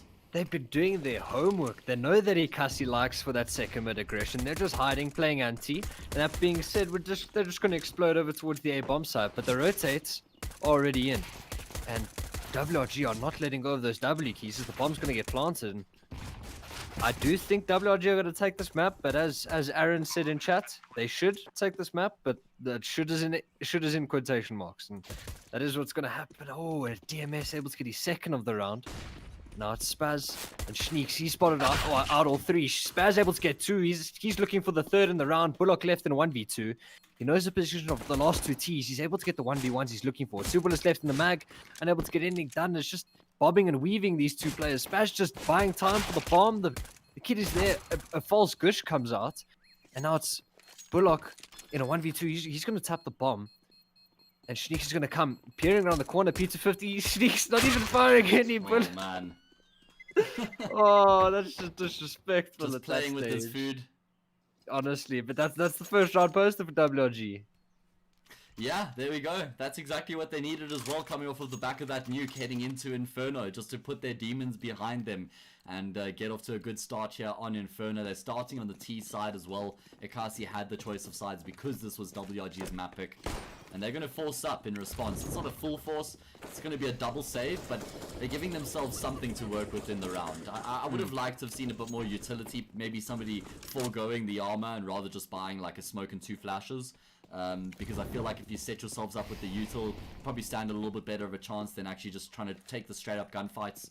Having said that, we did see Nuke have a crazy passage where the Desert Eagles were just reigning supreme. So let's see if something similar will play out here.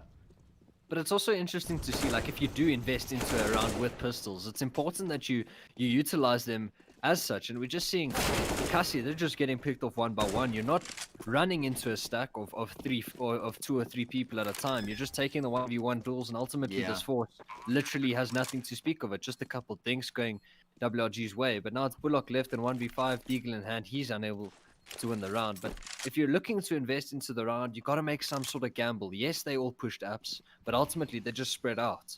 And once you spread out, you're able to fall prey to the 1v1s against the rifles, and especially this unhead armored rather, to the SMGs like the Mac 10s and the Galils in that sort of regard. And ultimately the force doesn't do them any good. No players fall, no damage is done, and now they're gonna have to eco into this one. And it makes you scratch your head as to why they're forced in the first place. Yeah, normally you want to see more of a plan coming through when a team decides to commit to something like that. Again, they're going to have to save up here. They'll have a few upgraded pistols once again, but this should be the clean 3-0 start to Inferno for WRG. And they need this map, Nick. We were talking about the situation of the group. The table is looking highly contested at the moment. All of Energy Energy Dynamic and Goliath Gaming have pretty much confirmed their positions in the top 4. There is that 4th spot up for grabs though, and WRG, they're in line to take it, but XD and Omnius Gaming are going to be making that as tough as possible as they can, and that's why these points are so important for WRG, just to keep themselves in the hunt, or rather in the front of the hunt for that 4th spot. 100%, because going through to that upper bracket, you're able to be given that extra life of possibly if a day doesn't go your way, you're able to just take one loss on the chin, and you have that blanket of the lower bracket to fall back on. But we're going to see both these teams, they're gunning for this. But I think if Ekasi does take this 2-0, I think it is fair enough to say that it would go down as an upset by definition. Yeah, I didn't think many people would say that Ekasi would take this 2-0. I think a lot of people would have said 1-1. And even in my case, I did say 2-0 for WRG. Obviously, at 15-9, and Ekasi made the comeback on Nuke. So I think 1-1 should be a fair result of the series. But ultimately, Ekasi will be looking to post 2 points on the board from their 0 that they've started with. And they were earned 3 coming into this. WRG were 1-1 and 1. They won 1, drawn 1, and they lost 1 coming into this. Both teams played 3. So it will be interesting to see how they can get rolling into the latter stages of the group. At least Ekasi have secured some points from this match now, so they're going to be able to get off the mark. And I think scoring points against WRG is something they would have hoped to have done heading into this competition, but it wasn't necessarily the be-all or end-all for them. Now we have the first full buy round of the map, and Ekasi have everything they could have hoped and dreamed for. It's like they were good boys throughout the whole year, and Father Christmas has blessed them with everything they wanted. They got the York, they got all the kits, they got all the util. And now they just need to complement that with a round win. 100%. And in this sort of round, it is a bit more of a bonus round for WRG. They did have players staying alive for the most part in the previous rounds. 5 players staying alive in both the 2 previous rounds. So they've got money to work with. They're not going to choose to upgrade the Galils and the 2 Galils and the Mac 10 rather. The Mac 10 can get up close and personal. It can get some work done, especially if it's jumping around hard to hit. So they're just going to take bracket share, take things pretty systematically. What we see often on Inferno is you take banana, you take bracket, you try to deny infra from the CTs, so that you possibly just execute a site, and there's possibly only 2 players there, and you win the round easy peasy. But that being said, nothing goes easy peasy in the game we know and love. Yeah. We're going to see what happens. Spaz is just going to try to sell this B fake a little bit just with the CT smoke, and we're going to see what happens later on. But WRG are doing exactly what you just mentioned. They're starving the CTs of information, and they're going to try work into an execute. But DMS, he just goes for a timing peek, and he catches the T's off guard. And sometimes you can fall prone to that if you're not holding the angle. You can just be caught off by that re-aggression. Now WRG, they're going to be second-guessing themselves and going back to this B-bomb site, which was originally the fake. And Ekasi, they've taken the bait. They've completely over-rotated. They've left Bullock here all by himself. He's holding first oranges. He's not going to have any support. Spaz jumping into his crosshair will be the first kills. He goes slow, and Badge has come through with the AWP as well, which means that Niix has been taken down. The first gun round is going to be going the way of Ekasi, and they're going to get themselves on the board here. I think in terms of that late round, like there's nothing wrong with going back B in that scenario, but the timing was a bit off. You're going to throw those 2 flashes in. Yes, they didn't do anything, but the flashes came in very early. The fact that when Spaz actually jumped over from banana into pool crossing CT, the player was nowhere close to blind. Even if he was going to be blind to those flashes, the flashes would have worn off by that stage. And ultimately, the timing was just a bit touch and go. But that being said, Custom does fall after time. He's going to have to get an AK drop to him. He's unable to save that. Now we're seeing the first proper full buy round. 5 rifles on the side of WRG, 4 on that of Ekasi, along with that AWP. And they're going to fight for this banana control early. And, as Bullock actually gets one onto Zio through the smoke. And another interesting thing to see is whether we're going to see... He's actually able to almost get 2 Niix down on 1 HP. Yeah. But it's going to be interesting to see whether Ekasi, often you do see double AWP setups on the CT side of Inferno. So it's going to be interesting to see. Obviously, it does have an economical hit by no stretch of the imagination. But we're going to see if Ekasi do choose to fall back on that later in the half when they do have the money rolling a bit, if they do have the momentum in their favor. Yeah. Bullock, again, been left by himself here towards the B-bomb site because Ekasi have taken this deep banana. The thing I don't like about this is that they've left the play without util. So he has no way to respond and keep these T's at bay to allow a bit of extra time for his teammates to rotate. He's going to drop off to a more passive position, and you can see that Gemini actually has to rotate through. He doesn't have any util either, though. So there won't be any contest in that regard if WRG do actually execute on this B site. However, doesn't look like that's going to be the case, as they're starting to group up towards A now, and Kyle, he's going to find the angle and the timing there on DMS. How do they use that frag now? Because they should know there's a rotation coming from the B side, and they're just going to continue to persist with the A side, channeling their way up lane. They're going to walk into a crossfire and haven't really been able to deal with it. The util not affecting it much either, but Spaz with the nice transfer is going to get the kill, and that's actually opened things up. Gemini coming through with the quick flank, looking to unsettle it. Badger just trying to stay alive for as long as he possibly can in the site. He's going to be good for 1, and that leaves Niix in the clutch. 1, that's the amount of health that he has to work with, and now it's 0. A nice little CT round there by Ekasi again. 100%, and I think again that round just went down to timing. You're going to peek lane before the flash even comes through, so the play on bulk, I believe it was DMS if I'm not mistaken, he's actually able to take down the aggressing WRG player before he's even blind. So ultimately it's not really that WRG are playing bad Counter-Strike or calling badly. It's ultimately just they're being the architects of their own downfall. Just a bit of timing not going their way, and it will be interesting to see. Maybe they refine that later on in the half, but it's going to be interesting to see, especially the sort of setups they're going to be working with. That being on Ekasi's side, we're seeing an early mid pick coming out from Badger towards second middle. We'll see that often. You have the rifler holding down bottom middle as the AWP peaks towards second mid. Going to see what these Deagles can get done. Obviously, we saw what they did last map. Going to see what they can get done this one. Maybe some deco wins go the way of the T's and the CTs respectively. But Badger is able to take things into his own hands with the opening onto what's custom and out to 4v5. Should be the scores getting leveled up here, bar any craziness transpiring. We got DMS here on the angle, going to be contesting Niix. He does get cleared, but quicker trigger finger there for DMS, nets him the kill. And WRG might not even be able to find a single frag here, which is slightly problematic because the CTs are actually starting to build up quite a decent economy. You can see they're in a position now where even if they lose a round, they're still going to be able to buy up in the round thereafter, which is always a nice little cushion to have. Especially when you can make the T's lose a couple casualties in the meantime, right? And they're going to come up with a full buy this round. They don't have that same sort of luxury of, even if they lose this round without getting a bomb plant, they're not going to be able to buy next round. So if they lose three players, it'll be interesting to see what happens. Yeah, I completely agree with you. Certainly keeps things on a knife edge here on Inferno. Remember, Ekasi are up 1-0 in the series so far. They've confirmed some points from this match. WRG looking to try and get their share of the points as well. And they've actually identified a bit of a gap here. I love this. I'll talk a bit more about after the action. And you can see that Kyle's going to find that first frag as they wrap onto the say bomb site. And now they've caught Ekasi with their pants down. There actually isn't anybody on the A site itself. They had Spaz, or rather Gemini, sorry, playing under quad. He gets taken down. Badger finds a kill though, so at least that gives Ekasi something. I'm not sure if they're gonna. Oh my god! I'm not sure if they're gonna go for this. Why? Okay. Why has he done that? Well, now he's given them some sort of an opportunity to go for this. I think they've got the util, they've got the kits. All three of the players here for Ekasi grouped up. They're going to be pushing together into the safe bomb site.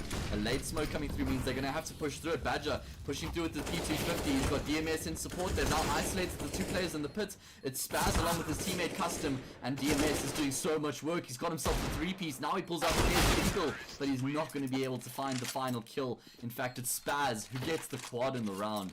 That was such a crazy round. Kyle making a bit of a misplay there. Yeah, I think that was a bit touch and go. Like, it was a 5v3, and then Zio's going to try to take that battle over towards the AWP in library. He's going to lose his life. Then Kyle's hiding in the smoke. He's going to try push it, and he's going to lose his life, and that makes it 3v3. And just like that, the round becomes winnable. Yeah. But that being said, as you said, they did have that luxury of falling back on a buy, but they're going to choose to rather just partially invest into this one. A Mag 7 and a Scout, the only noticeable weaponry the side of the CTs, but ultimately you can get something done. A good flash coming in for Bullock to peek. You could catch a T with his pants down, but Zio, he's only on a Tech 9 rather. He hasn't decided to purchase up any sort of Mac 10 or SMG of that regard. So, because we should actually having a bit of a calm round, as I said, that it looks like we're going to be popping into this B bomb sites. There are two players here from Ekasi's perspective, but nice shot there from Kyle means that it's going to be the entry secured. I did say there's something I want to talk a bit about, and it's WRG's previous round, the way that they went for that aggressive split onto the A bomb site. Now, Ekasi have been consistently taking deep banana control, and traditionally we see the CTs taking that deep banana control with 3 players, which means that there's only going to be 2 players on that A bomb site for a couple of seconds. Normally, the 2 players on the A bomb site play lane and apartments, because the CT who rotates from B will then take control of Archway. So, as they're taking deep banana control, as the CTs are starting to throw their util, that's when the Ts can aggress up middle, smoke and flash off the right hand side, and split up on the left, try and get through the archers before the CT player can actually arrive, and that's when you've completely disconnected the CTs. And that's the sort of the liability rather of going for that sort of early banana control with 3 players. And sometimes it does work out. You get a couple frags, but WRG choosing to completely forfeit banana early in the round, and they're just W keying up mid, just as you said before, and catching players in transition. They're able to get a bomb plant and ultimately a round win in that sort of scenario. Now they're able to clean up the anti-eco in the following round, and now it's 5-3 on the board, and we're seeing another full investment coming out from the red eyes of Ekasi against the rabbits of WRG. That's it. Let's see exactly what's going to be happening. Do Ekasi get back to winning ways here on the CT side, or are WRG going to be starting to make a bit of a run here on the T side?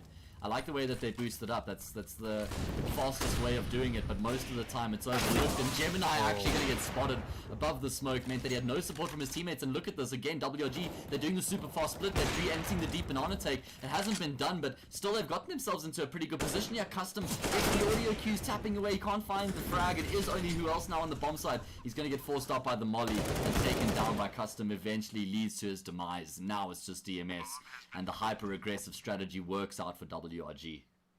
And I think Badger, he was just caught with his pants down in the middle of a bomb site there, really. I didn't think he had an idea that they were going to come through apps, and he was just in the middle of the bomb sites, and he was able to get picked up by the AWP of Niix over towards, in the apps position, rather. And now, that's the second buy round that's gone WRG's way. DMS is just going to try to save this M4.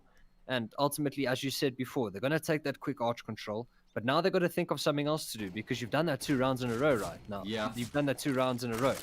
So now WRG, I mean Ekasi rather, they're going to possibly think of something else as DMS is able to get a clean double spray down. But now Ekasi, they're going to be possibly thinking about that, but WRG, again, it plants that seed of doubt. Maybe if they send 2 over towards B, then you can take banana quite easily. And then we're going to see how the rest of the half transpires, especially in WRG's way, to see what they've got in the locker, Yes. this being their map pick. Yeah, looking pretty good so far. You can see the T side is looking well oiled. You can see that they're moving around as a unit. It's exactly how WRG approach their T side. They like to use their numbers to their advantage. Pretty much split 4-1 with whatever they do. Not often they have the lurk, but when they do, Custom is there getting the job done. And it just allows them to pretty much always have that numerical advantage once they do execute onto the bomb site. And you can see that this time, because Ekasi are saving, they've decided to actually stack up towards the A bomb site.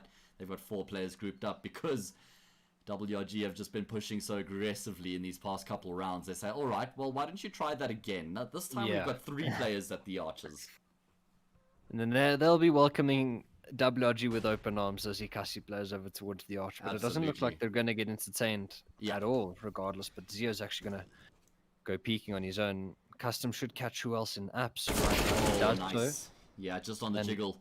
The thing I really like about the way that WRG is approaching this is I think they're going to be feeling before they make any commitments, just to ensure that they don't push into a stack. And you can see that's exactly what Zio's doing right now. He's going to pop flash himself around the corner, and he's going to have spotted 3 players there. Although I'm not sure if he saw all of them, but the information is primed and ready. WRG can just push into this bomb site. It's only DMS. He has the rifle, but he's just going to get dispatched off by Kyle, and that's the round secured. Now it's about how much economic damage can Ekasi do.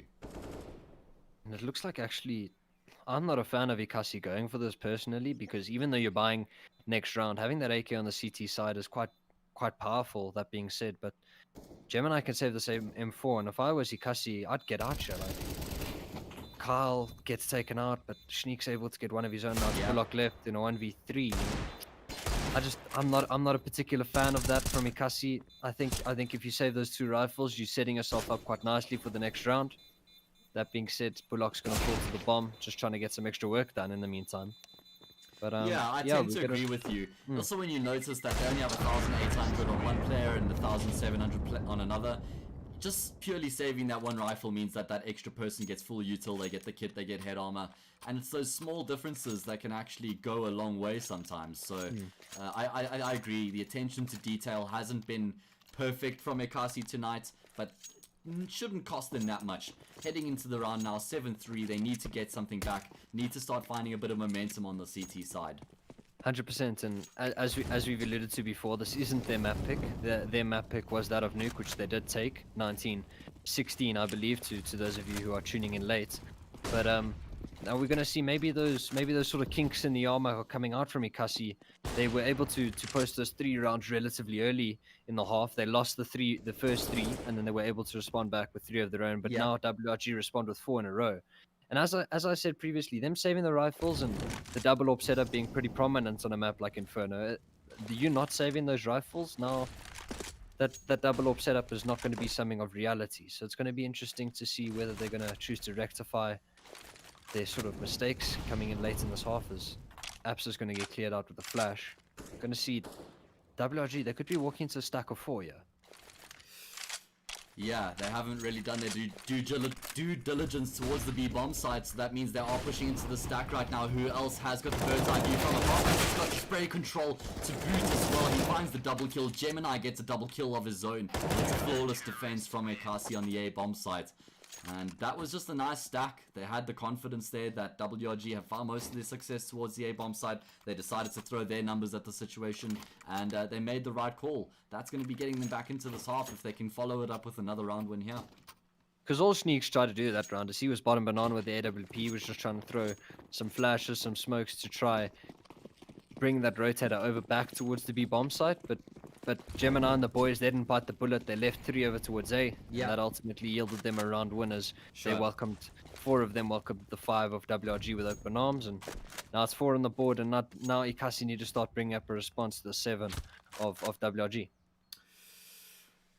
Yeah, it looks like WRG are going to persist with this A-bomb side. Maybe they're making the 200 IQ play, saying, okay, you guys stacked the A-bomb side in the last round. There's no ways that you do it 2 rounds in a row, because you're not going to think that we're going to go A again after you just wrecked us there. WRG looking to try and catch them off guard, and they nearly actually do. Carl's been doing a good job with those entries. They've pulled the rotations though, and again it means that Ekasi have only left the 1 player towards the B site. And there's a lot of time here, so I wouldn't be surprised if WRG did reconsider their options. And also, the only play over towards that B bomb side is Bullock. He's holding a pixel angle towards upper B, so the problem is he has no idea of banana control that could come their way. And Molly towards top banana will confirm that banana control is possibly going the way of WRG, but they've lost 2 casualties in the meantime. Now there's 2 CTs left in the air bomb side. Oh, okay, Spaz has the game sense, taps DMS down through the smoke, and just like that, it's Badger in the middle of the bomb side. He is actually behind the safe coat of the smoke, but him trying to hide in it gets taken out by Spaz, and now it's Bullock left in a 1v5. Yeah, I think there's only one thing that he can consider doing here, and that's saving his weapon for the next round. And that's unfortunate for WRG, Nick, or rather for Ekasi. After winning that previous round and looking really solid, keeping 4 players alive and giving themselves an opportunity to actually mount a bit of a platform on the CT side, they aren't able to even find a single kill in the next round. WRG were cool, calm and composed with the execute. After they took middle control, there was a clear, concise plan as to how they were going to approach it. They show a bit more presence towards the B bomb side, but didn't even make much of a difference in the end, because both, I think, Niix and Kyle found a quick kill towards A, and that just set them up perfectly. Yeah, so, and now Bullock, yeah, and now all Bullock can do is save the M4, and we're going to see them losing casualties in the previous round. In the previous round, rather, their economy is not looking great, so they're going to have to eco around the same 4, I would assume, which they are going to do. WRG have already won the half, them posting 8, and we're going to see if they can get towards that 10-5, towards that 11-4. They'll be very happy with a scoreline like that going into the CT side. Absolutely. Going to be some early banana aggression this time. WRG looking just to try and take it for themselves before any shenanigans transpire.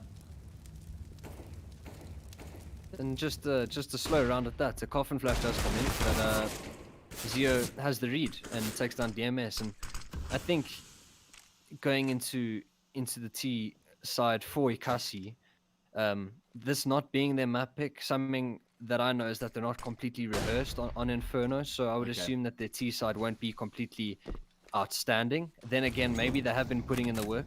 Yeah. That's from the last time I did watch them. They seemed a bit flat on the T side. They seem to run out of ideas relatively fast, but you never know. Maybe Gemini and the boys, they've been putting in the work to try and get their Inferno better.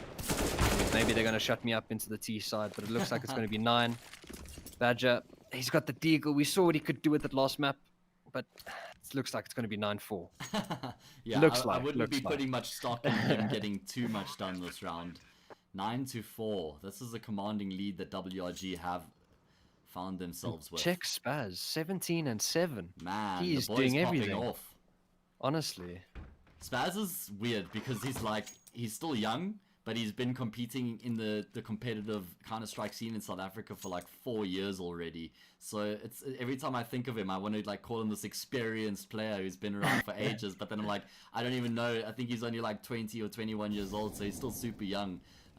But yeah, he's been fortunate. He's been able to play with some really big names in South African Counter-Strike, which have sort of propelled his career as well. He worked with Big Five for a long time, playing under all the leaders, you know, the convicts, the lighters in that team. Now he's exposed to the likes of Zio and Custom as well, two of South Africa's most experienced players. So it's important that he uses that to his benefit, which I'm sure he absolutely is. 4-9. Ekasi going to have the full buy, Nick. It's do or die time pretty much on the CT side. It really is, because I mean, as soon as you concede double digits, especially in the first 15 rounds, it's quite a mental block going into that. But we're going to see a second abs peak coming in. Full blind is Niix, and Gemini's actually able to get 2. And for those of you who don't know, that smoke that Gemini dropped there, he actually completely nullifies that molly that is often thrown out of the default of the T's. So he drops that smoke, he's able to push behind it, the molly gets extinguished, and the second mid peak comes out to full avail. But there's actually 2 T's that have, I think, that they're upper lane already. I don't know whether they're known of, but they are known of now, as Kyle is able to get 2 on the entry. But the problem is Spaz is stuck with the bomb towards second middle, and DMS is the last play, and he could actually catch Spaz in transition if he chooses to go over towards apps. What does Zio gets one? Oh, and just like that, there's 2 players that are creeped up towards lane. They're able to get 3, and now it's a 3v2 post plants. What?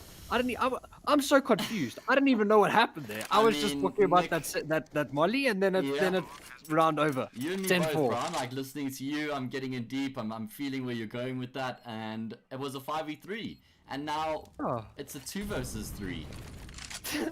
Gemini gets the double kill, sets his team up so nicely, and it's just successful entries. And again, I must say, Kyle's been impressing me, Nick, in this whole series. On that A-site defense on Nuke, he was looking really solid, consistently finding multi-kills. On the entries here on the T side, he's also been doing some great work. So he's been solid this evening. And that's a 10th round for WRG. Oh, and maybe WRG somehow, I'm not sure how they found the hole in the Ekasi defense, but were somehow able to do it. Maybe a quick rush up towards middle, I would assume, and creeping up behind the man in apps, which was Gemini. But ultimately, they found the hole pretty effectively, get 3 kills in the round. The last 2 players of Ekasi are forced to save.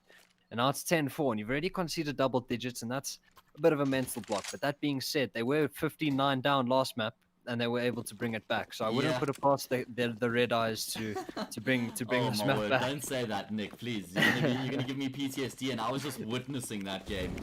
Gonna be some deep banana control here as it looks like they want to try and contest this. DMS is going to be able to get 2 kills, but the trades are there. Again, WRG, they just throw numbers at the situation, so they're able to overwhelm their opponents.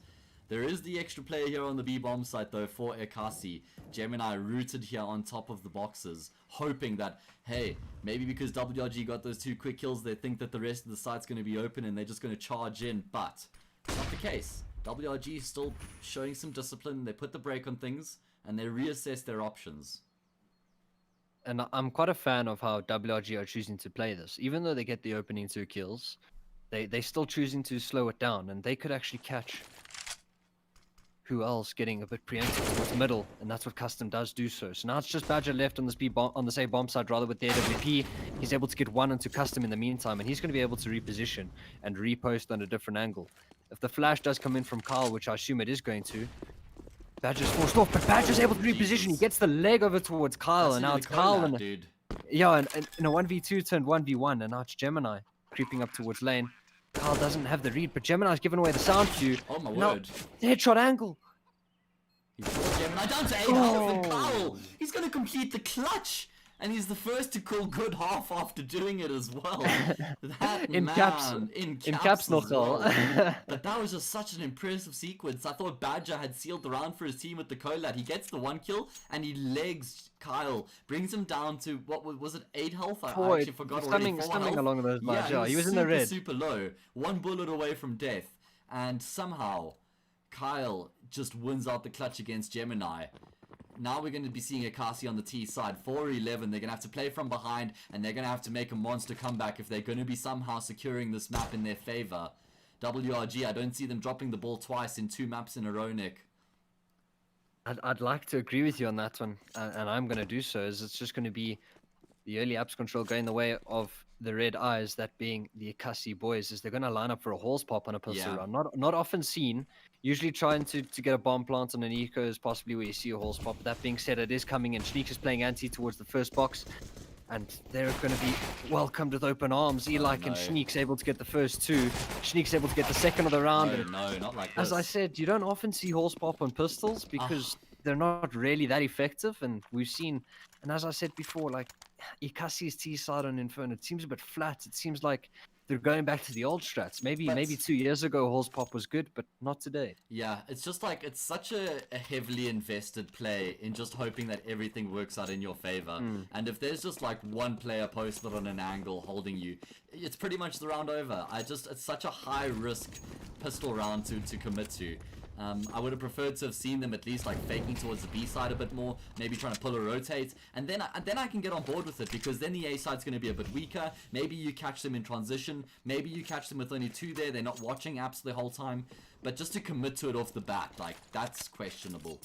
Yeah, without a doubt, and I think we're seeing WRG's experience come out, especially on their map pick. They're choosing to play those angles, play off one another. Niix was even playing anti in the sites, and he was able to get a couple free kills, and Carl's able to get a free kill onto who else in the app's position with a flash from his teammate Spaz, and I think WRG's experience is showing a bit in this round, even though Ekasi are unable to get the ball rolling as of yet, and Carl's just eco-farming with this MP9, and his teammate actually helps him out. He's freaking out when he pulls out that util, but Niix comes in with 2, and now it's DMS with the Glock in hand, 1v5. Yeah, I think not surprised. Carl breathed a massive sigh of relief there once that body hit the floor.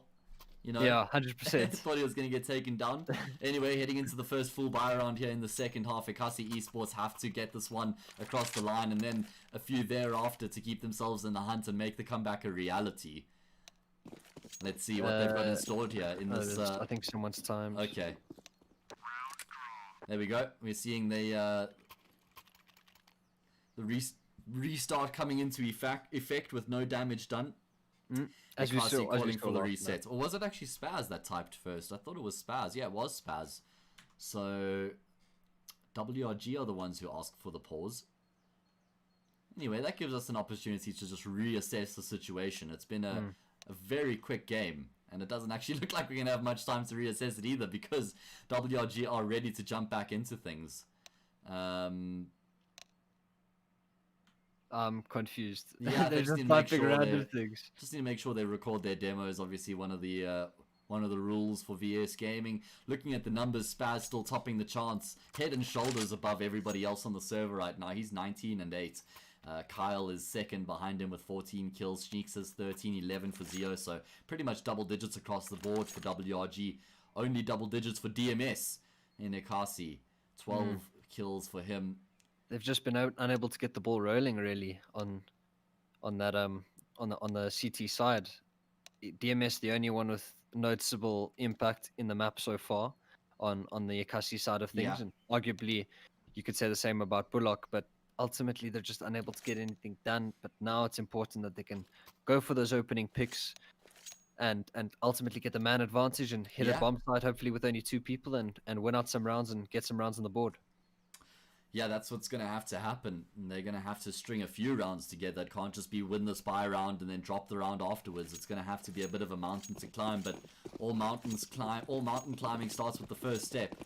And that 100%. step is right here in this round. And in fact, they actually have the better buy, considering the weaponry that WRG have at their disposal. 2 MP9s, and it looks like they want to get aggressive. It's on top of Banana! Zio, what are you doing? Oh my god! He just runs at them, holds down mouse button 1, and he gets a quad kill. Oh my word, I'm so sorry I wasn't on his POV. I'm watching it from the T's perspective, and they just get mowed down. Zio, are you a lawnmower, or are you just a human being, bro?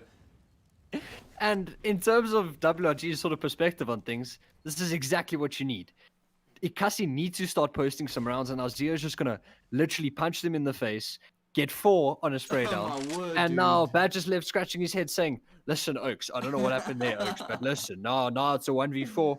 Now I can't do anything. 14 points of HP, but now this is exactly what WRG need. They're literally hit Ekasi where it hurts, and it's exactly what you want from a WRG side. And Badger left 1v5 turned 1v4, and I'll say the least is I'll be surprised if he wins the shot. Yeah, that does say the least.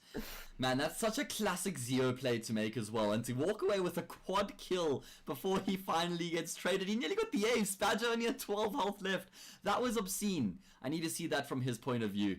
My goodness gracious me, what an obscene push down banana. How successful it was as well. Badger, he does have the inclination that someone could be boosted up, but doesn't make a difference. I love the patience that WRG display, even though it's the 4 versus 1. We didn't see anybody pushing. Everyone was holding their angles and just making sure that they got across the line. 14-4. WRG are going to be kicking themselves. They didn't convert that lead they had on Niix.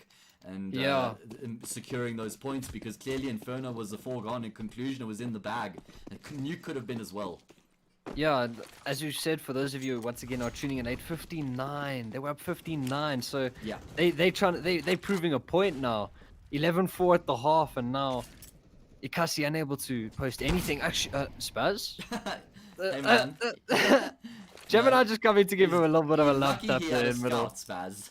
Yeah, exactly. But now Ekasi, they're choosing to fully invest. They don't want to play for a T. Gemini gonna get 2 tags done with the scouts actually in the meantime, which peppers the CTs up just for these Tech 9s to do some extra work. And I'm gonna see what can get done. They're left scratching their heads, man. Disadvantage. Oh, WRG, and there's 2 players locked in the A bomb site. Yeah, that is the situation right now. It's actually going to be pretty tough for WRG to get across the line. They do have the better weaponry, but they're trying to cover 3 different choke points with only 2 people, and that's why Spaz is making this play towards Archers, trying to get a bit of information. But Ekasi are just biding their time right now, and we are going to be seeing the execute coming through. The smokes, the flashes raining in. Ekasi have to win this round to keep themselves in the hunt yard in front of the force by. But oh my god, they get shut down on the choke point on the entry. Spaz, he's going absolutely nuclear. He's able to get himself 2. Custom gets a couple frags as well. It's actually just the 1, but it's all the team needed. Zeo closes it out on the lurker Bullock, and it's just all falling to tatters here for Ekasi. And that was a 2-man advantage. Again, it's not the first time this map either they haven't converted that. And as I said before, again, like Ekasi, I've watched them on Nuke prior to this game, and their T side just seems a bit flat. They seem to just run off the executes we see so often. There's no real gimmicks, and ultimately, yes, it was a bit of a heroic display for the WRG side of things, but ultimately, it's a 2-man advantage, and they lose the round with only getting 1 kill. Yeah. In the late round there, which now they're trying to get something done. Kyle actually boosted over towards Ducky, gets the first over towards Bullock. And now just like that, I think it's going to be 16-4 possibly. Oh no. Ooh, never mind. Okay, never mind. What's going on? Never mind. Gemini, he's segregated by the flames. He has no choice but to push back through the fire. He was a dead man walking if he decided not to. He's nearly a dead man walking now. But it's a must-win situation for Ekasi as they start to cluster towards the same bomb site once again. They haven't had much success so far, and they're going to have to get across the line here. Match point for WRG. Again, the entry's going the way of the boys with the rabbits in the name. It's only who else left, a 1 versus 5, and WRG have done it. What a commanding victory here on Inferno. 16-4, especially you needed that sort of performance coming out of them. I thought Inferno was going to go WRG's way. I suggested it would be 2-0. They did fall on over Nuke where they were up 15-9. Yeah. Ultimately, they proved a point there on Inferno. They proved a point. They said they were ready. They knew what was coming. They were able to finish out that map 16-4, and ultimately the series ends in a draw. That is crazy. I mean, a draw actually doesn't really help either of these teams when we consider the table. It helps Ekasi more than WRG, I think, because Ekasi are just happy to get a few points considering they were playing against WRG. And I actually just want to have a quick look at the table before we call it this evening. Of course, things did end up 1-1. Ekasi winning out on Nuke with that crazy comeback after being down 15-9, managing to pick up the 6 consecutive rounds, secure the comeback. And they actually had quite a few technical difficulties that game as well, with players timing out and stuff. So the fact that they got across the line is really impressive, and actually a bit of an anecdote for their mental resilience and their mental fortitude. So that was great to see. Then heading into Inferno, speaking of mental fortitude and resilience, WRG had that on display, Nick. 100%, and ultimately they finished that map 16-4. Yeah. And they really made a statement. But as we said prior to the game, it was important for both sides to sort of get something from this map, from the series rather. Ekasi were 0-3. Now they can proudly say they've got some points on the board. They're no longer stuck at the bottom of the table. Yeah, I've pulled the table up quickly because it's already been updated. Guys, this is the tournament website. This is where everything gets documented. You can head over to tournament and just type in VS Gaming Tournament. It comes up immediately, and there's everything you need to know. You can jump to information. You can go through to the participants, which you can see all the teams. You can get into the groups, and you can see the 2 different groups. We're going to check out Group 2 right now and just see how this match has affected the table. You can see WRG are actually in 6th position right now, but they do have a few games in hand, and they're tied for points for 5th place. XD sitting in 4th in that top 4. But they are only 1 point ahead of WRG. So looking really closely contested there. Nick, take me through Ekasi through to Prestige. So as we've seen, I mean, Adapt, they've already played 5, and they've unfortunately not had any luck in that sort of regard. Prestige have only played 3 of their own. Yeah. But Ekasi were able to post their first points on the board, and any points are good points in this sort of scenario. So they're able to climb themselves out of the bottom of the table. Adapt and Prestige, the same can't be said about them. They're 0 wins for the games that they've played. But ultimately, Ekasi now, they've got the hard games past them. I think they've just got one really tough game left, which is against Goliath. And I think against the other teams you're looking at, they can really clear out 2-0 victories against pretty much all those teams. I think if they get draws, they should be pretty much upset with themselves, because they could actually finish out 2-0 victors in the rest of their games. And the same could be said about WRG. Or rather, not the same could be said. I mean, you've got Dynamic and Goliath in the last two games, and then Prestige and Adapt prior to those. So we're going to see an interesting affair at the latter stages of the group stages in the VS Masters tournament. Yeah, I actually think that draw hampers WRG's chances of making the top 4 finish, because I'm just looking at their final 4 games. It's Prestige, Clan, Adapt. So those are 2 games that they should definitely pick up full points in. Then it's Dynamic and Goliath, which they're the underdogs in, I think it's fair to say. Yeah. Then I'm looking across at XD. They still have to play Dynamic and Energy. Okay, so I think that WRG are still in the forefront when it comes to finishing in the top 4, because XD are going to have a really tough time of it against Dynamic and Energy. They should beat Prestige, but yeah, this is going to be closely contested. Bar any upsets, I think WRG still secures it, but they've made their job a little bit more difficult with tonight's draw. So that is all we have tonight, guys. This was the Telkom VS Gaming Masters Season 5 Group 2 match. Remember, we are still in the group stage, the first stage of this event. The next stage is the championship elimination stage, which will see 16 teams battling for the 4 spots available for the online Comic-Con series, which will be coming on the 24th until the 27th of September. But like I said, that's going to be all from us tonight, guys. Nick, any final departing words, brother? I'm just saying that you guys, you got to hit the bell, subscribe, and be here next time, because we are looking at a juicy end to the group stages. And so in terms of both groups, Group 1 and Group 2, we've got exciting Counter-Strike coming. So once again, subscribe, hit the bell, know when we're going live next, and you can follow myself at Nick Bart and HAzE over on Twitter, that being at HAzE Castings, to keep up to date with everything going down. There we go. But ultimately, I'm keen to jump into the rest of the games later on in the group stage, and ultimately later on in the tournament. That's it. So, guys, thank you so much for joining us tonight. It's been an absolute pleasure. We will be back, same place, same time, Tuesday night. Until then, have a fantastic rest of your evening. Stay safe, and we'll see you again next time. Good night.